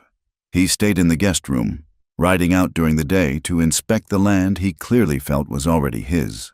But his real work was done in town. Ruth began to feel the change when she went to Bitter Creek for supplies. Before, the townspeople had been cool but polite. Now, the atmosphere was brittle. Wade was a fixture at the saloon and the general store, buying rounds of drinks and telling stories. He spoke of his brother's eccentricity. He dropped hints about Ruth's arrival, how she had come off a freight wagon with nothing, how she had been begging on the street. He painted a picture of a manipulative grifter who had trapped a lonely, simple rancher. It is amazing, isn't it? Ruth heard a woman whisper in the dry goods aisle as she shopped for thread. From sleeping in a stable to wearing silk in a day. You have to wonder what she did to convince him. Ruth kept her eyes forward, her face burning. She wore her plainest dress, trying to look invisible, but she felt the stares prickling her skin. On Sunday, the rejection was absolute. As Ruth walked up the steps of the church, the crowd parted around her like water around a stone. Women she had spoken to the week before suddenly found the horizon fascinating. Mrs. Gable, the banker's wife, pulled her skirts aside as Ruth passed, as if afraid of contamination. "A woman like that," another murmured, loud enough to be heard. "It does not matter how nice the ring is. You cannot wash off the street." Ruth sat in the pew alone. Elias was out at the ranch, dealing with a breached dam. She felt the chill of turned shoulders, a wall of respectable backs shutting her out. She stared at the cross, fighting back tears. She had thought, foolishly, that she had earned her place. Wade had reminded everyone that she was, and would always be, an outsider. The physical toll on Ruth grew heavier. The dizziness became a constant companion. She found herself out of breath after climbing the stairs. Mrs. Pratt, sharp-eyed as a hawk, began to hover. "You are pale as a sheet, Mrs." Pratt scolded one morning, taking the heavy laundry basket from Ruth's hands. "Sit down before you fall down." "I am fine," Ruth protested, though black spots were dancing in her vision. "Just a little tired, Mrs." Pratt made a noise of disbelief. "I have seen that look before. Mrs. Cooper, you need to rest." A tiny spark of hope, refusing to be extinguished, flared in Ruth's chest. Could it be? She lay awake at night, her hand resting flat on her belly, listening to Elias breathe beside her. She was afraid to even whisper the possibility to the dark. If she was wrong, if this was just illness, or the strain of the gossip, the disappointment would crush Elias. And it would prove Wade right. One afternoon, the sun broke through the clouds, heating the damp earth until the air steamed. Ruth was carrying a bucket of water from the pump to the kitchen. It was not heavy, not compared to what she usually carried, but halfway across the yard, the ground seemed to tilt violently to the left. The bucket slipped from her fingers.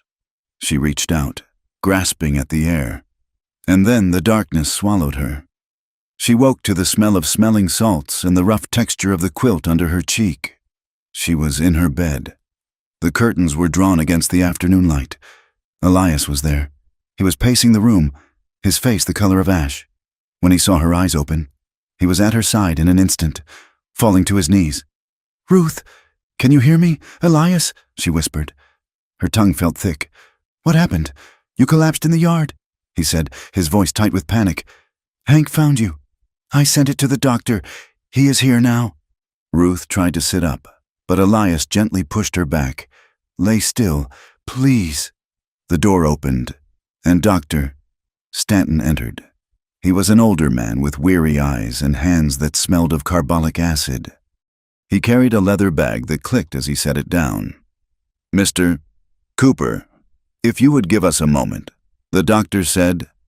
Elias hesitated, looking from the doctor to Ruth with a desperate, terrified expression.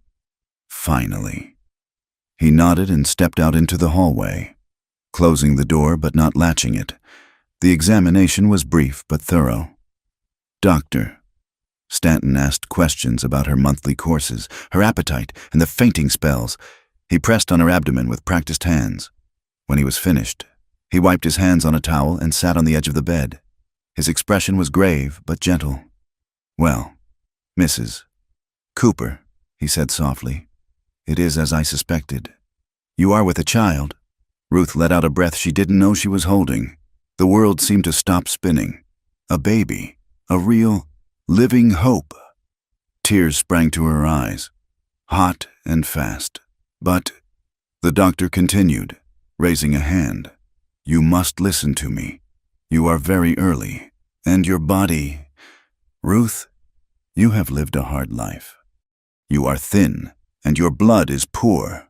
This fainting is a warning." He leaned closer.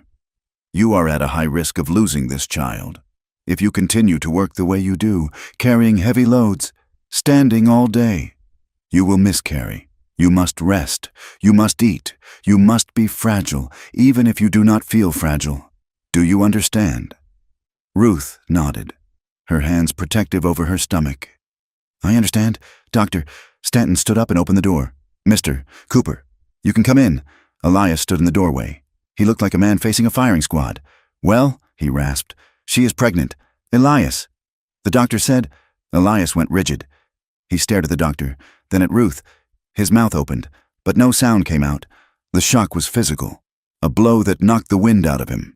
He gripped the doorframe, his knuckles turning white, swaying slightly as if the floor had dropped out from under him. Joy, disbelief, and a crushing, Terrible terror warred in his face. He had been told this was impossible. He had built his life around the certainty of his own brokenness. "Alive?" he choked out. "Very much so," the doctor said. "But she is weak. Elias, she needs care. Absolute rest. No lifting, no stress, or you will lose it." From the porch downstairs, a laugh drifted up. It was Wade. He was sitting in the rocking chair, smoking a cigar. He had seen the doctor arrive and had watched Elias's frantic worry with a smug detachment. "A miracle, is it?" Wade's voice carried through the open window, talking to one of the ranch hands. "Amazing how quickly some women conceive after arriving in a new bed. Makes you wonder if the seed was planted before she even got here." Elias did not hear him. He only saw Ruth. He stumbled to the bed and collapsed into the chair beside it, burying his face in the mattress near her hand. His shoulders began to shake. That night, the house was quiet. Elias sat by the bed, watching Ruth sleep. The lamp was turned down to a sliver of golden light. He looked at her face, pale against the white pillow. He looked at the slight curve of her body under the quilt. It might be nothing yet, just a promise of life, but to him, it was everything. He reached out and touched her hand. Tears, hot and unfamiliar, spilled down his cheeks. He hadn't cried when his father died. He hadn't cried since Esther. But the dam had broken. Ruth stirred. She opened her eyes and saw him weeping. "Elias," she whispered. He looked at her, his face wet and unguarded. "Is it true?" he asked, his voice breaking. "It is true," she said. Elias leaned forward, resting his forehead against hers. They clung to each other in the semi-darkness, terrified to name their happiness out loud, lest the wind hear them and snatch it away. "I am scared, Elias," Ruth confessed, her voice trembling. "God took my first hope. Years ago, with Silas. I lost one early. I fear he will punish me again. For the lies, for everything." Elias gripped her hand tighter. "No, he will not." "I am afraid of my body," Elias admitted, his voice raw. "The doctor, he told me years ago that I was the cause, that I was dead to my own children. Every time I look at you, I see Esther. I see the blood. I am terrified that I have done this to you only to break us both." He sat up, wiping his face with his sleeve. "But I vow this to you. Ruth, I will do anything. I will sacrifice anything. I will not let you carry a heavy thing again. I will fight the wind itself if I have to. You and this baby. You are the only things that matter." Wade did not take the news well. When Elias announced it at breakfast the next morning, defiant, proud, and daring Wade to speak, Wade merely raised an eyebrow and offered a toast that dripped with sarcasm. "To the unexpected heir," Wade said, lifting his coffee cup. "Let us hope the child resembles the father. It would be a shame if there were questions." Elias slammed his hand on the table. "One more word." "Wade?" Wade smiled thinly and left the room. But he did not stop his work. He began to press the issue of the will more firmly. He rode into town and visited the marshal's office, claiming he needed to clarify inheritance laws regarding children of dubious parentage. He spent his evenings near the bunkhouse, leaning on the fence rails, talking to the hands who were disgruntled about the extra work the spring thaw required. "He pays you the same, doesn't he?" Wade would murmur, passing a flask of whiskey to a receptive hand.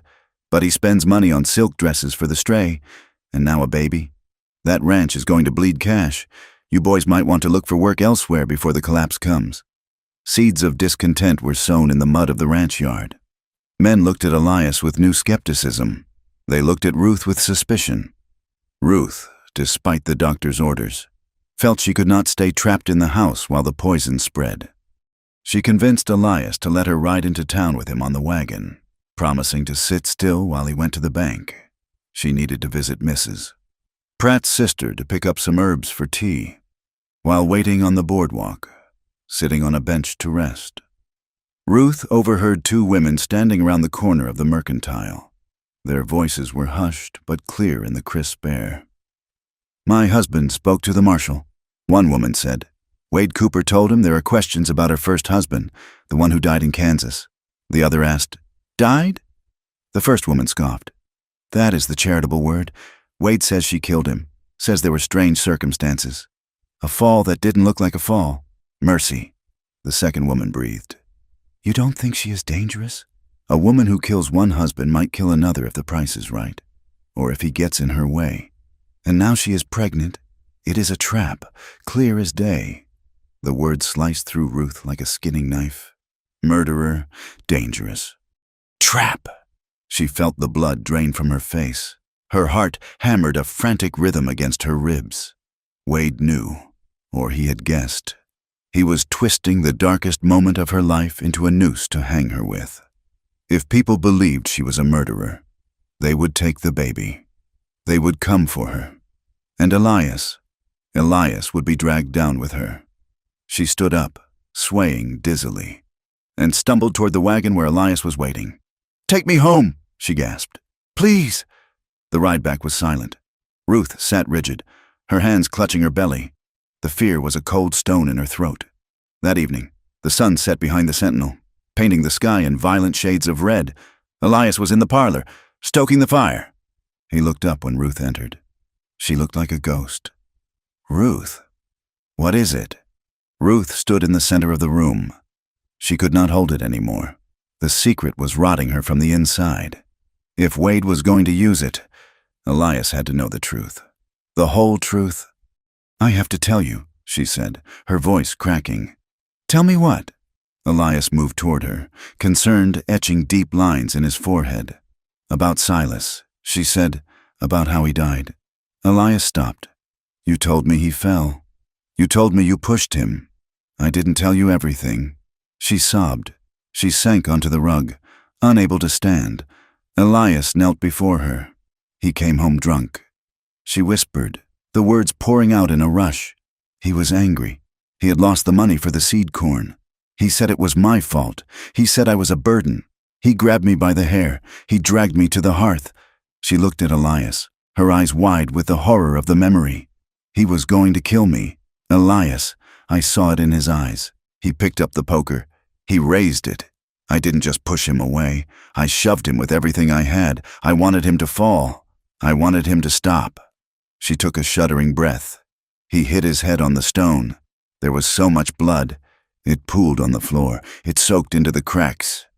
I stood there and watched the light go out of his eyes, and I was glad. She covered her face with her hands. I was glad he was dead. I washed the blood off the poker. I moved the rug. I made it look like an accident. I lied to the sheriff. I lied to the priest. I am a liar and a killer. Elias. And now Wade is telling everyone. They are calling me a murderer. She waited for Elias to pull away. She waited for him to see the monster she was. Instead, strong hands took her wrists and pulled them away from her face. Elias was looking at her. His eyes were not filled with disgust. They were fierce, burning with a protective rage that made the air in the room vibrate. "Ruth, listen to me," he said firmly. He took her face in his hands, forcing her to look at him. "Self-defense is not murder. Survival is not a sin. You were a woman alone, fighting a man who meant to end you. You did not murder him. You stopped him. But I lied." She wept. "You survived," Elias repeated. "You did what you had to do to live. If you hadn't, you would be in a grave in Kansas, and we would never have met. This child would not exist." He wiped the tears from her cheeks with his thumbs. "I believe you. I know who you are. You are not a killer. You are a woman who has walked through hell and kept walking." He stood up, pulling her gently to her feet and holding her close, careful of the life between them. "Let Wade talk," Elias vowed, his voice a low growl against her hair. "Let him whisper to the marshal. If he tries to use this against you, he will have to go through me. We will fight him. We will fight the whole town if we have to. This is our family, and no one takes what is mine." Ruth leaned into him, the terrible weight lifting from her shoulders. She was stripped bare, her darkest secret exposed, and she was still held. She was still loved. Outside, the spring wind rattled the window panes. No longer a shriek of winter, but a restless, energetic gust. The fields were turning green in the dark. The calves were wobbling on new legs in the pastures. An uneasy peace settled over the ranch house. It was the calm before the storm, fragile and precious. Wade was out there, scheming in the dark. The town was turning its back. But inside the circle of lamplight, Elias and Ruth stood together, ready to face whatever came for them and their child. The summer arrived in the valley like a fever breaking, replacing the gray damp of spring with a fierce, unrelenting heat. The sun beat down on the sagebrush until the air shimmered, and the dust rose in choking clouds whenever a horse moved faster than a walk. Ruth Cooper's pregnancy had become the center of the ranch's universe. Her belly had swollen tight and high, shifting her balance and making the stairs a daily negotiation. Her back ached with a dull, throbbing persistence, and the heat made her ankles swell until her boots had to be unlaced halfway down. The house had turned into a soft prison. Mrs. Pratt watched her like a hawk, descending with a frown any time Ruth so much as looked at a broom. "Sit down, Mrs. Cooper," the housekeeper would say. Taking the dust rag from Ruth's hand, the doctor said rest. It was not just Mrs. Pratt. Elias hovered. He had become a creature of anxiety, his eyes constantly scanning Ruth for signs of weakness. He rode in from the range earlier than usual, dusty and smelling of sweat, only to check if she had eaten, if she had napped, if she had felt any pain. Ruth felt trapped between gratitude and a sharp, biting irritation. She had spent her entire life defining herself by what her hands could do.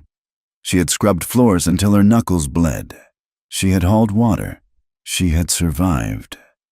Now, being treated like a porcelain doll that might shatter at a touch made her feel useless. It made her feel frightened, as if their expectation of her fragility would somehow summon disaster. One sweltering afternoon, Elias walked into the kitchen to find Ruth lifting a basket of firewood near the stove. It was not heavy, perhaps 3 logs, but the sight of it seemed to snap something inside him. "Put that down," he barked, crossing the room in 2 strides. Ruth jumped, nearly dropping the basket. "Elias, you scared me." "What are you doing?" Elias demanded, snatching the basket from her hands. His face was dark with fear that looked dangerously like anger. "Do you want to hurt yourself? Do you want to lose the baby?" "The doctor said no lifting. I am pregnant. Elias, not invalid." Ruth snapped back, her own temper flaring in the heat. "It is 3 pieces of wood. I am perfectly capable of feeding a fire. You are stubborn," he countered, his voice rising. "You risk everything for what? Pride? To prove you are strong? I know you're strong, Ruth, but you are carrying my child." "Your child," she said, the words slipping out before she could stop them. "Is that all I am? A vessel for your heir? You look at me and you do not see a wife. You see an incubator that you are terrified will break. You do not trust me. Elias." Elias flinched as if she had slapped him. "That is not fair," he said quietly. "Is it?" Ruth asked, tears of frustration pricking her eyes. "You treat me like I am already dead. Elias, like Esther." The name hung in the air between them, heavy and suffocating. Elias stared at her, his jaw working, then turned on his heel and walked out the back door, the screen slamming shut behind him. That evening, Ruth sat alone on the porch. The sun had set, but the heat lingered, radiating up from the floorboards. In the distance, over the jagged silhouette of the sentinel, silent lightning danced, flashes of white illuminating the thunderheads that refused to break. She placed a hand on her belly, feeling the small, fluttering kick of life inside. She wondered if their love, fragile and new as it was, could survive the weight of their fears. Elias was paralyzed by the past, and she was terrified of the future. They were building a house on a foundation of anxiety, and she feared the first real storm would bring it down. Wade Cooper sensed the tension in the house like a wolf scents blood. He had not left. He lingered, a parasite in a silk vest, watching the fractures widen. He began to ride out late in the evenings, inspecting fence lines he had no business checking. giving orders to the hands that contradicted Elias's instructions. He acted as though the transfer of power was inevitable, merely a matter of waiting out the clock. One evening, he found Ruth in the garden, pulling weeds in the twilight.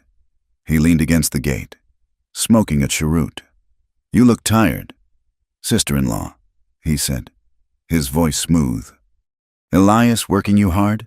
Or is it just the burden of carrying a legacy that isn't quite secure?" "Go away." "Wade," Ruth said without looking up.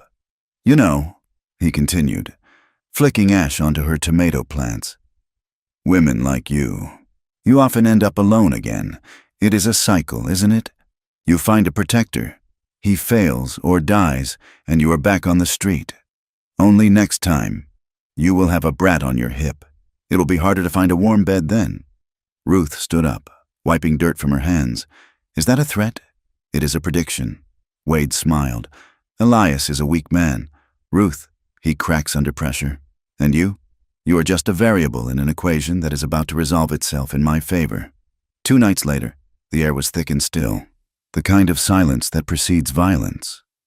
Elias had gone to bed early, exhausted.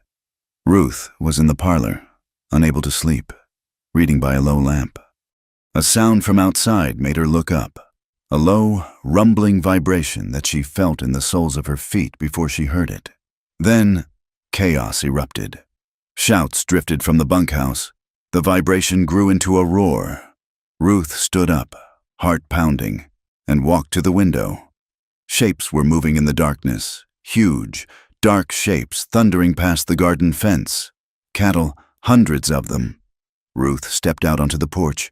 The moon was obscured by clouds, but she could see the frantic movement of the herd. They were running hard, spooked and panicked, heading straight for the yard. "Elias!" she screamed, turning back to the house. He was already coming down the stairs, pulling on his boots, his shirt unbuttoned. "What is it? Stampede!" Ruth cried. "They are in the yard!" Elias swore and ran out the door, not stopping for his coat. He whistled for his horse, but the animals in the corral were screaming in panic. Ruth stood on the porch, gripping the railing. The noise was deafening. The clatter of hooves, the bellowing of terrified steers, the shouting of men running from the bunkhouse with lanterns. A massive steer, blind with fear, broke from the main mass and swerved toward the house. It crashed through the porch railing with a sound like a gunshot, splintering the wood. Ruth staggered back, tripping over her own hem. She fell hard on her hip, a cry of pain tearing from her throat as she clutched her belly. "Ruth!" Elias, mounted now on a horse he had caught bareback, drove the animal between the steer and the porch. He screamed and waved his hat, turning the beast at the last second. The steer veered off, disappearing into the dark. Elias spun his horse, looking at Ruth. "Get inside!" he roared. "Get inside and bar the door!" He wheeled away, plunging into the swirling dust and confusion to join Hank and the men trying to turn the herd before they destroyed the barns. Ruth crawled into the house, dragging herself upright. She locked the heavy door and leaned against it, shaking uncontrollably. She listened to the shouts, the thud of bodies, the chaos of a world turned upside down. It took 2 hours to bring the herd under control. When the dust settled, the silence that returned to the ranch was heavy and grim. Elias came in, covered in dust and sweat. He found Ruth sitting in the parlor, pale but composed. "Are you hurt?" he asked, dropping to his knees beside her. "The baby. I fell," she said, "but I think I am all right. He is moving." Elias let out a ragged breath. He stood up and paced the room. This was not an accident. "Ruth, cattle do not run like that on a still night unless they are pushed." Hank came to the door a moment later. He held a piece of rope in his hand. It was the knot from the gate of the holding pen. "Cut," Hank said grimly, holding up the frayed end. "Clean cut with a knife. And the south fence. Someone spooked them toward the house on purpose." Elias stared at the rope. His jaw tightened until the tendons stood out like wire. "Wade," he whispered. The next morning, the extent of the damage was clear. 3 steers lay dead, trampled in the panic. A section of the barn wall was stove in. The porch railing was kindling. Elias rode into town alone. He found Wade at the hotel bar, nursing a morning whiskey. Elias walked up to him and slammed the piece of cut rope onto the bar. "You cut my fences," Elias said, his voice shaking with suppressed rage. "You drove a herd at my house, my pregnant wife." Wade looked at the rope, then at Elias. He laughed, a short, dismissive bark. "You are imagining things, brother. A worried husband's paranoia. Why would I damage my own inheritance? Because you want to break me," Elias said. "You want to scare Ruth off, but you nearly killed her." "Prove it," Wade said, his eyes cold. "Do you have a witness? Did anyone see me, or is this just you, looking for someone to blame for your own incompetence?" The marshal stepped between them before Elias could throw a punch.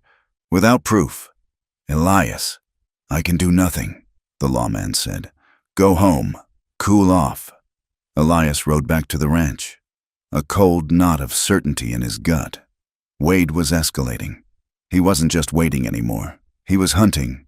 The breaking point came 3 nights later. Elias was out at the north pasture, checking on a cow that was calving late. The house was quiet. Mrs. Pratt was in a room sewing. Ruth was in the parlor, trying to mend a shirt, though her hands were trembling. A heavy pounding shook the front door. "Mrs. Pratt went to answer it. Ruth heard voices. Mrs.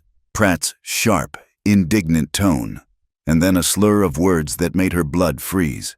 "Get out of my way, you old hag. I want to see my sister-in-law." It was Wade, and he was drunk. Ruth stood up, her hand going to the back of the chair for support. The parlor door flew open. Wade stumbled in. He reeked of cheap whiskey and sweat. His coat was unbuttoned, his eyes bloodshot and wild. "There she is," he sneered. "The lady of the manor, sitting in my mother's chair. Wade, get out," Ruth said, her voice trembling but firm. "Elias will be back soon." "Elias," Wade spat. "Elias is a fool. He can't even protect his own fences. How is he going to protect you?" He took a step toward her.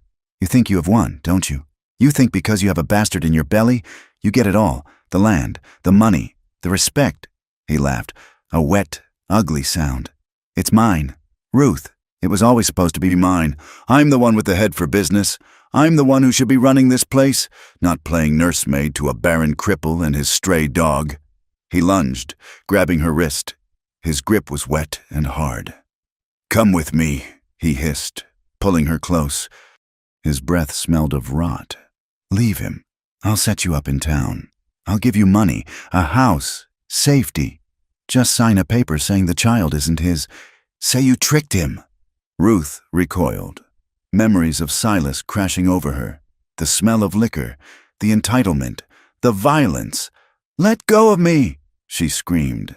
She twisted, trying to break his grip. Wade laughed and tightened his hold, twisting her arm behind her back. "You listen to me, you little—" The front door slammed open. Elias stood there. He took in the scene in a single heartbeat. Wade's hand on Ruth, the fear in her eyes. He did not speak. He roared. He crossed the room like a charging bull. He hit Wade with the force of a freight train, tackling him away from Ruth. The 2 men crashed into a side table, shattering a lamp. They rolled on the floor, a tangle of limbs and fury. Elias was punching blindly, his rage overflowing. Wade, desperate and drunk, clawed at Elias's face. He managed to kick Elias off, scrambling backward toward the fireplace. He reached into his coat and pulled out a revolver. "I'm tired of waiting," Wade screamed, leveling the gun at Elias, who was getting to his knees. "I'm tired of you denying me what's mine." Ruth saw the black bore of the pistol. She saw Elias, unarmed, staring down death. Time seemed to slow to a crawl. The sound of the wind outside faded. She was standing near the desk. The drawer where Elias kept the emergency pistol, a small Navy Colt, was slightly open. She did not think. She did not weigh the moral cost. She reached into the drawer. Her hand closed around the cold grip of the gun. She pulled it out. It was heavy. Her hands were shaking violently. Wade cocked the hammer. Ruth raised the gun. She aimed at the mass of Wade's coat.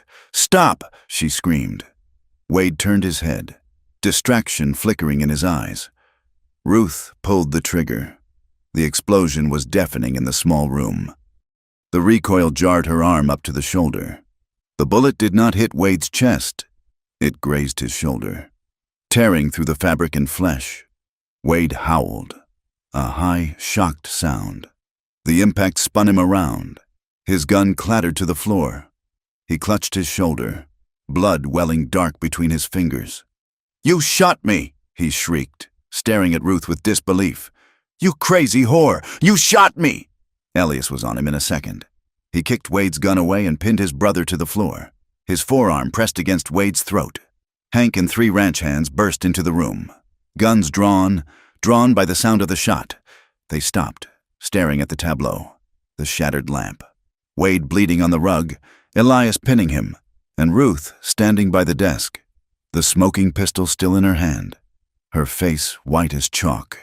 The hearing was held 2 days later in the back room of the marshal's office. It was not a trial, but an inquiry. The town was buzzing. The homeless widow had shot her brother-in-law. Ruth sat in a wooden chair, her hands folded over her belly. She felt hollowed out. The marshal, a stern man named Miller, sat behind his desk. Wade sat opposite her, his arm in a sling, his face pale and venomous. He claimed she ambushed him. He claimed he had come to make peace, and she had pulled a gun on him in a fit of hysteria. "She is dangerous. Marshal," Wade hissed. "She killed her first husband. Ask anyone in Kansas. She has a taste for blood." Ruth looked at the marshal. She did not look at the floor. "He came drunk," she said clearly. Her voice did not shake. "He forced his way in. He threatened me. He attacked my husband. He drew a weapon on an unarmed man. Mrs. Pratt stood up. "I saw him push past me. Marshal, he was reeking of liquor. He called her terrible names." Hank stepped forward. "I saw the gun in his hand. Marshal, when we came in, his Colt was on the floor. Cocked. Elias didn't have a weapon on him." The marshal looked at Wade. "You drew on your own brother in his home? He attacked me," Wade shouted. "Because you were assaulting his wife," Elias said, his voice cold steel. The doctor stepped forward next. "Marshal, Mrs. Cooper is 7 months pregnant. She is under strict orders to rest. The stress of this attack, it puts 2 lives at risk." The marshal was quiet for a long time. He looked at the cut rope Elias had brought in as evidence of the earlier sabotage. He looked at Ruth's pale face. Finally, he leaned back. "Self-defense," he ruled. Clear as day. "Wade Cooper, you trespassed. You assaulted a woman and you drew a deadly weapon." He pointed a finger at Wade. "You are done here. I want you out of this territory by sunset. If I see you in Bitter Creek tomorrow, I will arrest you for attempted murder." "And the inheritance?" Elias's lawyer asked. The lawyer cleared his throat. "The will is specific. Any child born in wedlock, the law does not care about rumors. Mr. Wade, if Elias acknowledges the child is the heir. Your claim is void." Wade stood up. He looked at Elias, then at Ruth. His eyes were full of a hate that would never burn out. "You think you won," he spat, "but you have to live with her. You have to sleep with a killer. Good luck, brother." He stormed out. Ruth let out a breath, her shoulders sagging. It was over. The ghost of Silas, the threat of Wade. She had faced them down. She had pulled the trigger, and the world had not ended. She had protected her home. They rode back to the ranch in the wagon. The sun was setting, turning the sky a bruised purple. Ruth felt lighter, strangely empty but free. Then, the pain hit. It started low in her back, a tightening that wrapped around her belly like a vice. She gasped, gripping Elias's arm. "Ruth?" Elias asked, looking at her sharply. The wagon hit a rut. A sharp, tearing pain shot through her. "Elias," she gasped. "Something is wrong." He looked at her face, seeing the sudden sweat, the dilated pupils. "The baby?" he asked, panic flaring in his eyes. "It is too soon," Ruth whispered. "It is too soon." Elias snapped the reins. The horses surged forward. "Hold on, Ruth, hold on!" The night became a blur of wind and agony. The wind rose, howling around the corners of the ranch house, rattling the sash weights in the windows. Ruth lay in the big bed, twisting in the sheets. The pain was not like the dull ache of work. It was a rhythmic, tearing force that seemed determined to split her in two. The midwife, a woman named Mrs. Weber, who lived 3 miles down the road, had arrived within the hour, summoned by a frantic Hank. She was stern and efficient, ordering Elias out of the room, then calling him back in when Ruth screamed for him. "It is early," Mrs. Weber muttered, wiping Ruth's forehead. "Small, but my head is down." Ruth gripped the headboard. She was terrified. She remembered the whispers about Esther. Died in the blood, died screaming. "Elias," she gasped during a lull in the contractions. "I am here," he said. He was kneeling by the bed, his face gray. He was holding her hand so hard his knuckles were white. If I don't—" "Stop," Elias ordered. "Do not say it. If I die," Ruth said, forcing the words out. "You do not be alone. You hear me? You find someone. You do not let this house go dark again." "Ruth!" Elias shouted, tears streaming down his face. "You are not going to die. I will not allow it." The pain took her again, a wave that drowned the world. Hours dragged by. The wind screamed. The candle flames danced. Elias prayed. He was not a religious man, but he bargained with the dark. "Take the land. Take the money. I will be barren. I will be dust. Just let her live. Let the baby live. Push, Mrs. Weber commanded. "Now. Ruth!" Ruth pushed. She pushed with the strength of a woman who had survived starvation, abuse, and the scorn of a town. She pushed with everything she had. There was a final, tearing agony, and then silence. The wind howled outside, but the room was dead quiet. The baby lay in the midwife's hands. It was small, blue-tinged, and still. "Oh God," Elias whispered. Ruth fell back against the pillows, exhausted, her eyes closing. "Is it?" The midwife did not answer. She worked frantically. She cleared the tiny mouth. She rubbed the small back with a rough towel. She tapped her feet. "Come on, little one," she muttered. "Breathe. Fight." Seconds stretched into eternity. Elias felt his heart stopping. He saw the grave next to Esther's. He saw the end of everything, and then a sound, a thin, wavering cry. It was weak, terrified, and beautiful. The cry grew stronger. The baby's chest hitched, sucking in air. The blue tinge began to fade into pink. "It's a boy," Mrs. Weber said, her voice thick with relief. "A fighter." She wrapped the baby in a warm flannel cloth and handed him to Ruth. Ruth opened her eyes. She took the bundle. The baby was tiny, so incredibly small, but he was warm. He was squirming. He was covered in blood and vernix.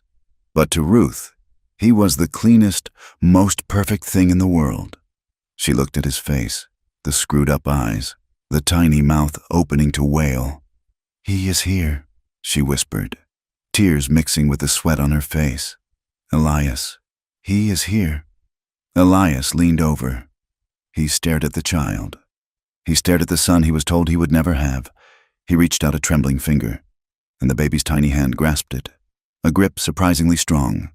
Elias Cooper, the man of iron and silence, broke. He buried his face in the mattress beside Ruth and sobbed. Great, heaving sobs of relief and gratitude that shook his massive frame. Ruth stroked his hair with one hand, holding their son with the other. "Look at him. Elias," she said softly. "Look at your heir." Elias lifted his head. He looked at his wife, pale and exhausted, but alive.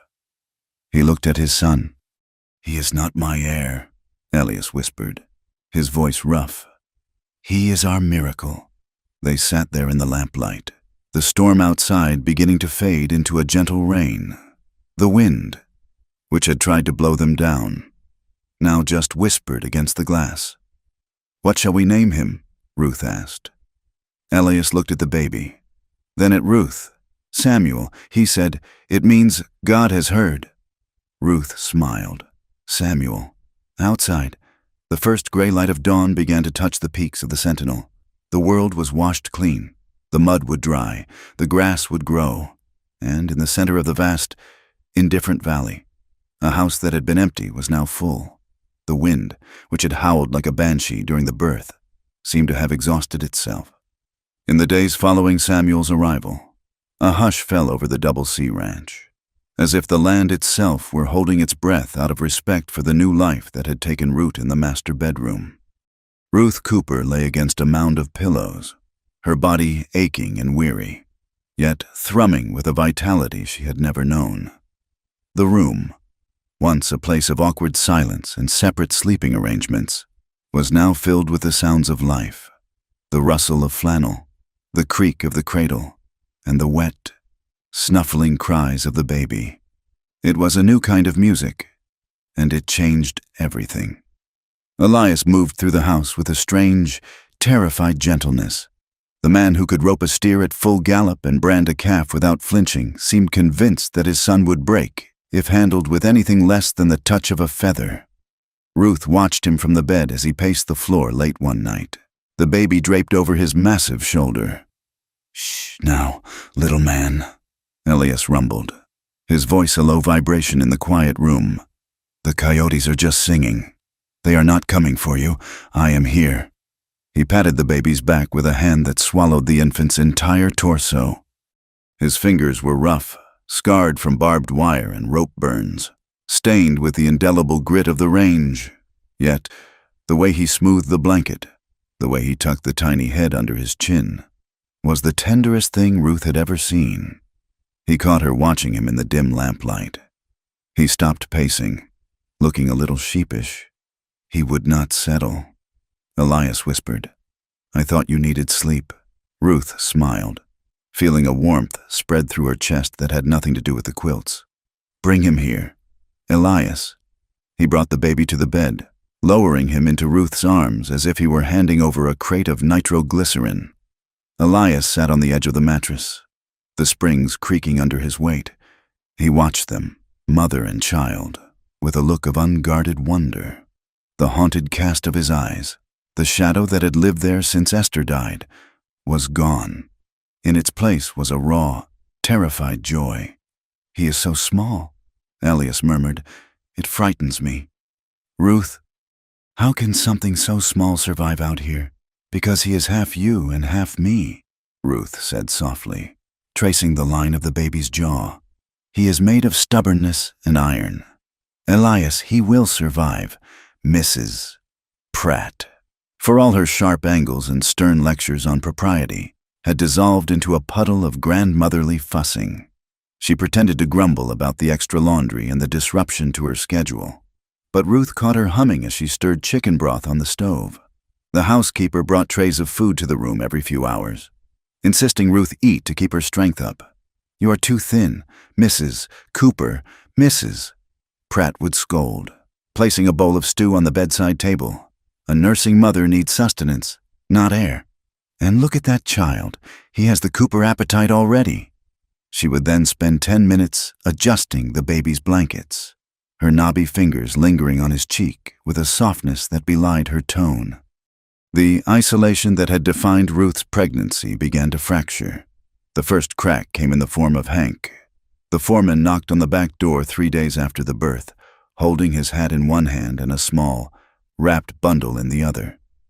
"Just something for the boy," Hank grunted, shoving the package at Mrs. Pratt. It was a wooden horse, whittled from cedar, polished until it shone like glass. It was smooth to the touch, with no sharp edges to hurt a small hand. Then came the pastor, looking embarrassed but determined, clutching a bouquet of wilting wildflowers he had likely picked by the roadside. He offered a prayer over the cradle, asking the Almighty to bless the house, and awkwardly congratulated Elias, shaking his hand with vigor.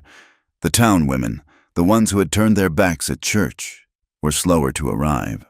But curiosity is a powerful force. Mrs. Gable came first, bringing a basket of apple muffins and a gaze that darted into every corner of the parlor, looking for signs of the squalor she expected from a stray. Instead, she found a clean house, a healthy baby, and a husband who looked at his wife as if she were a queen. By the second week, Ruth felt strong enough to venture out. The first trip back to church was an ordeal she had dreaded, but she refused to hide. She dressed in her best blue calico, wrapped Samuel in a white wool shawl, and climbed into the wagon beside Elias. When they walked up the church steps, the conversation on the lawn died away. Eyes turned. Ruth held her head high, clutching the baby to her chest. Elias walked with his hand on the small of her back, a silent warning to anyone who might offer an insult. There were still whispers. A few women behind fans murmured about the hastiness of the birth or the luck of the mother, but there were fewer turnbacks. Mrs. Miller, the baker's wife, offered a tentative smile. Two other women nodded. After the service, as they were leaving, the blacksmith's wife approached. She looked at the baby, then at Ruth. "He is a fine boy." "Mrs. Cooper," the woman said. "Strong lungs. I heard him during the hymn." "Thank you," Ruth said. "He likes to make his presence known." The woman hesitated, then lowered her voice. "I'm sorry for the things that were said. About Wade, before. We were wrong to listen to a man like that." Ruth looked at her. She did not offer gushing forgiveness. She did not have it in her to pretend the wounds weren't there. She simply nodded. "Thank you," she said again. "We are just happy to be at peace." The true peace came a week later. A rider from town brought a thick envelope from the lawyer's office. Elias took it to the porch, sitting in the rocking chair as the sun began to dip behind the ridges. Ruth sat on the steps near his boots, nursing Samuel in the shadow of the porch post. She watched Elias break the wax seal and unfold the heavy paper. He read it slowly, his lips moving slightly with the words. When he finished, he let the hand holding the letter drop to his side. He let out a breath that seemed to expel years of tension from his lungs. "Is it done?" Ruth asked quietly. "It is done," Elias said. He looked out over the yard, where the dust motes danced in the golden light. "The birth is recorded. Samuel Elias Cooper is the legal heir to the Double C Ranch. The trust is secured. Wade's claim is dead." He looked down at her. "The land is safe. Ruth, no one can take it from him, and no one can take it from you." Ruth looked down at the nursing baby. The fear of eviction, of being cast out, of Wade's sneering threats. It all dissolved. "Safe," she whispered. They sat in silence for a long time. It was Elias who spoke first, his voice thoughtful. "My father. He ran this place with an iron fist," Elias said. "He believed that fear made men work harder and that softness made them weak. He never hugged me. He never told me he was proud until he was on his deathbed. And even then, it was a bargaining chip." He leaned forward, resting his elbows on his knees. "I do not want that for Samuel. I do not want a home ruled by silence." "Neither do I," Ruth said. "I want him to know that he can tell us the truth, even if it is ugly. I want him to know that love isn't something he has to earn by being perfect." Elias reached down and touched the baby's head. "Then we will build that kind of home," he said. "We will make mistakes. Ruth, I know I will. I'm a hard man in a hard country, but I will never let him doubt that he is wanted." The resolve to build a peaceful home was tested by the land itself only 10 days later. The sky turned a bruised, sickly green in the middle of the afternoon. The air went still, heavy with a static charge that made the hair on Ruth's arms stand up. Then the hail came. It did not start with rain.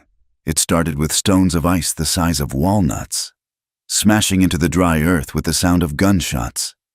Within minutes, the stones grew to the size of eggs. They roared against the roof, a deafening cacophony that made Samuel scream in terror. Ruth huddled in the corner of the parlor, shielding the baby with her body.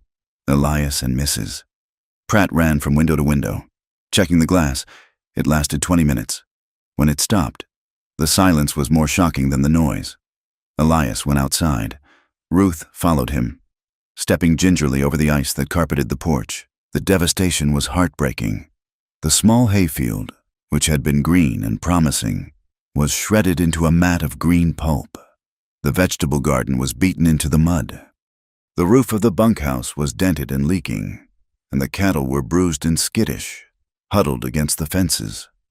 Elias stood by the garden gate, looking at the ruin of the hay. His shoulders slumped. It was a significant financial blow. That hay was meant to feed the stock through the winter. Ruth walked up to him. She took his hand. "We will replant?" she asked. "It is too late for hay," Elias said, his voice flat. "We will have to buy feed. It will take every dollar we have in the bank. We will be tight. Ruth may be hungry." "We have been hungry before," Ruth said firmly. "We have a roof, we have the stock, and we have neighbors." Elias looked at her. "Neighbors?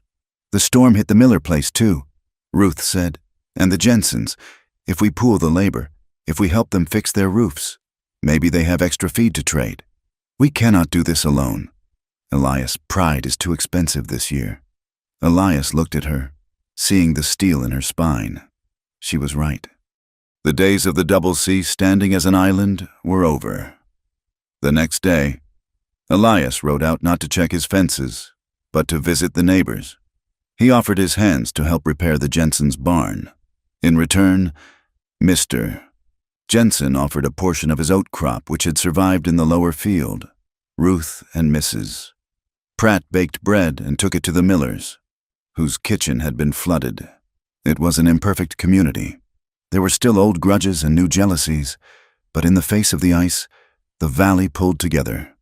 The sense of isolation that had defined Ruth's arrival began to fade, replaced by the rough, necessary bonds of survival.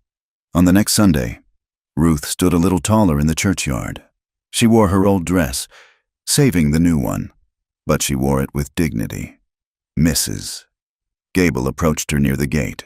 The banker's wife looked at the baby, then at Ruth. Her eyes were rimmed with a strange mixture of envy and regret. "You are lucky, Mrs. Cooper." "Mrs." Gable murmured, adjusting her silk gloves. To fall off a wagon and land in the arms of a man like Elias. To have a child so easily. Some women pray for years and get nothing. "You have been very lucky." Ruth looked at the woman. She thought of the stable floor where she had slept. She thought of the hunger that had made her dizzy. She thought of Silas and the poker, of Wade and the gun, of the labor that had nearly torn her apart. She shifted Samuel to her other hip. Luck had very little to do with it. "Mrs. Gable," Ruth said quietly, "I did not fall into a soft bed. I climbed out of a hard hole, inch by inch. Elias and I. We built it scar by scar." "Mrs." Gable blinked, taken aback by the directness. She opened her mouth, then closed it. She nodded once, stiffly, and walked away. Ruth watched her go, feeling a sense of lightness. She did not need their approval. She knew what she had survived. As the weeks turned into months, the summer heat began to mellow into the golden haze of autumn. Ruth's body healed, the pain in her back faded, and her strength returned, doubled by the lifting of the child. She began to join Elias on his evening checks. They would walk to the ridge overlooking the valley, Ruth carrying Samuel in a sling across her chest. They would stand there, the wind whipping at their clothes, watching the light play across the miles of grass and sage. One evening in October, the air was crisp enough to require a shawl. Elias turned to Ruth. "Mrs. Pratt offered to take Samuel for the night," he said. "She says she wants to try him on a bottle of goat's milk to get him used to it. She says we look like we need a night." Ruth felt a sudden spike of anxiety. She had not been separated from Samuel for more than an hour since his birth. "But if he cries?" she asked. "She is down the hall," Elias said. "We will hear him." He took her hand. "Ruth, look at me." "I miss my wife." Ruth looked up at him. She saw the longing in his eyes, not just for her body, but for her attention, for the woman who existed separate from the mother. "All right," she whispered. The house felt strangely quiet without the baby in the room. They ate supper at the kitchen table, stew and fresh bread, talking not about diapers or feed prices, but about the books Elias had read, about Ruth's memories of her childhood before the farm failed. They saw each other again. After dinner, Elias walked to the porch and retrieved an old fiddle case that belonged to one of the hands. He didn't play well, but he could scratch out a slow, mournful tune. He put a record on the phonograph instead, deciding against inflicting his playing on her. A waltz, scratched and hissing, filled the parlor. "May I?" he asked, holding out his hand. Ruth stepped into his arms. They moved slowly in the lamplight. Her head rested on his chest, listening to the steady thump of his heart. His hand splayed across the small of her back, warm and possessive. In the hush, Elias spoke. "I kept that note," he said softly. "The doctor's note. For years, I kept it like a penance. I thought it was my definition." Ruth pulled back to look at him. "Where is it now?" "I burned it," he said, "the morning Samuel was born. I threw it on the stove." Ruth smiled, tears touching her eyes. "I still dream of the stable," she confessed. "I dream that I am back in the straw, freezing, and you don't come." Elias pulled her closer, his grip tightening. "I will always come. Ruth, I will always find you." Saying the fears aloud stripped them of their power. The ghosts of the stable and the doctor's office drifted away, banished by the warmth of the room and the reality of the child sleeping down the hall. Elias kissed her. It was not the frantic, terrified kiss of the blizzard. It was deep, sure, and unhurried. It was the kiss of a man who knew he was home.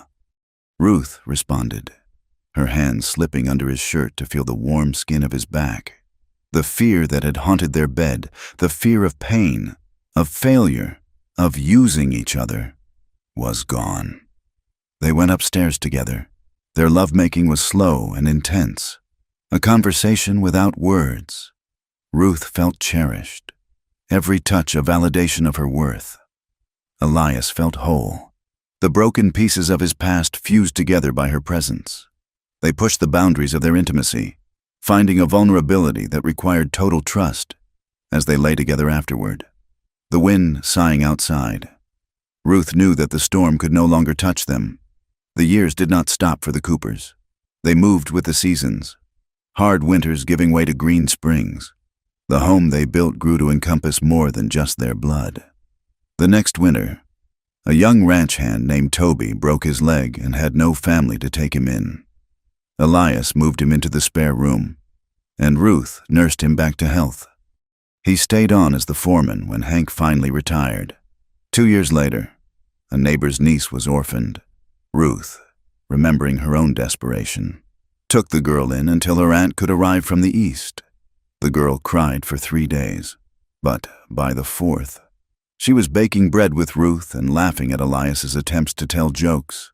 The house became a shelter. Elias, who had once thought his legacy was merely genetic, realized that family was something you forged, not just something you bred. One golden evening, 5 years after the day Ruth had arrived on the freight wagon, she stood in the doorway of the ranch house. The yard was bathed in the amber light of sunset. The dust hung in the air like gold dust. In the center of the corral, Elias was walking a small, shaggy pony.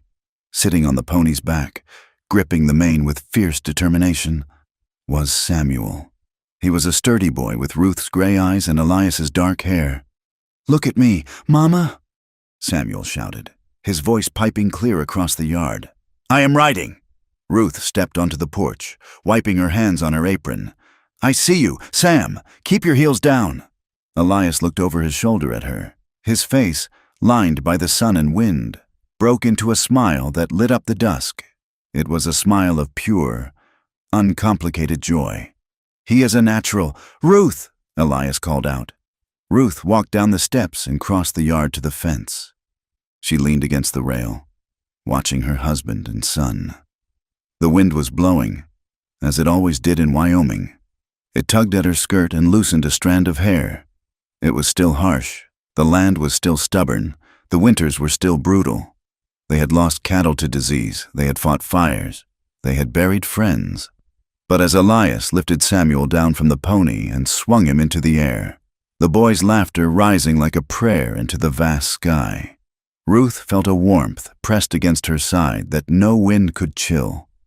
She thought of the girl who had stood on the main street of Bitter Creek with a carpet bag and a hollow stomach.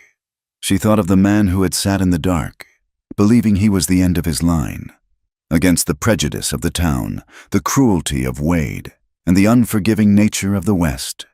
They had built something rare. They had built a home where pain and tenderness, justice and mercy, fear and desire all lived together. Elias walked toward her, carrying Samuel, who was babbling about his ride. Elias put his free arm around Ruth's waist, pulling her close. "Supper ready?" he asked, kissing her temple. "It is on the stove," Ruth said, leaning into him. "Let's go home."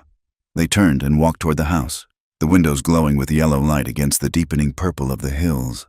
The storm would come again. It always did, but Ruth knew, with a certainty that went down to her bones, that their love was finally, undeniably, stronger than the wind. Thank you so much for listening to the story of Ruth and Elias. It has been a journey through the dust and snow of the American West, exploring how two broken people can build a whole life together. I hope their story touched something in you. I would love to hear where you are listening from today. Please leave a comment below sharing your location and your thoughts on the story in English. Did Ruth's courage inspire you? Did Elias's transformation surprise you? Let's talk about it. If you enjoyed this tale, please make sure to subscribe to From Wild West so you never miss an episode of romance, adventure, and history under the big open sky.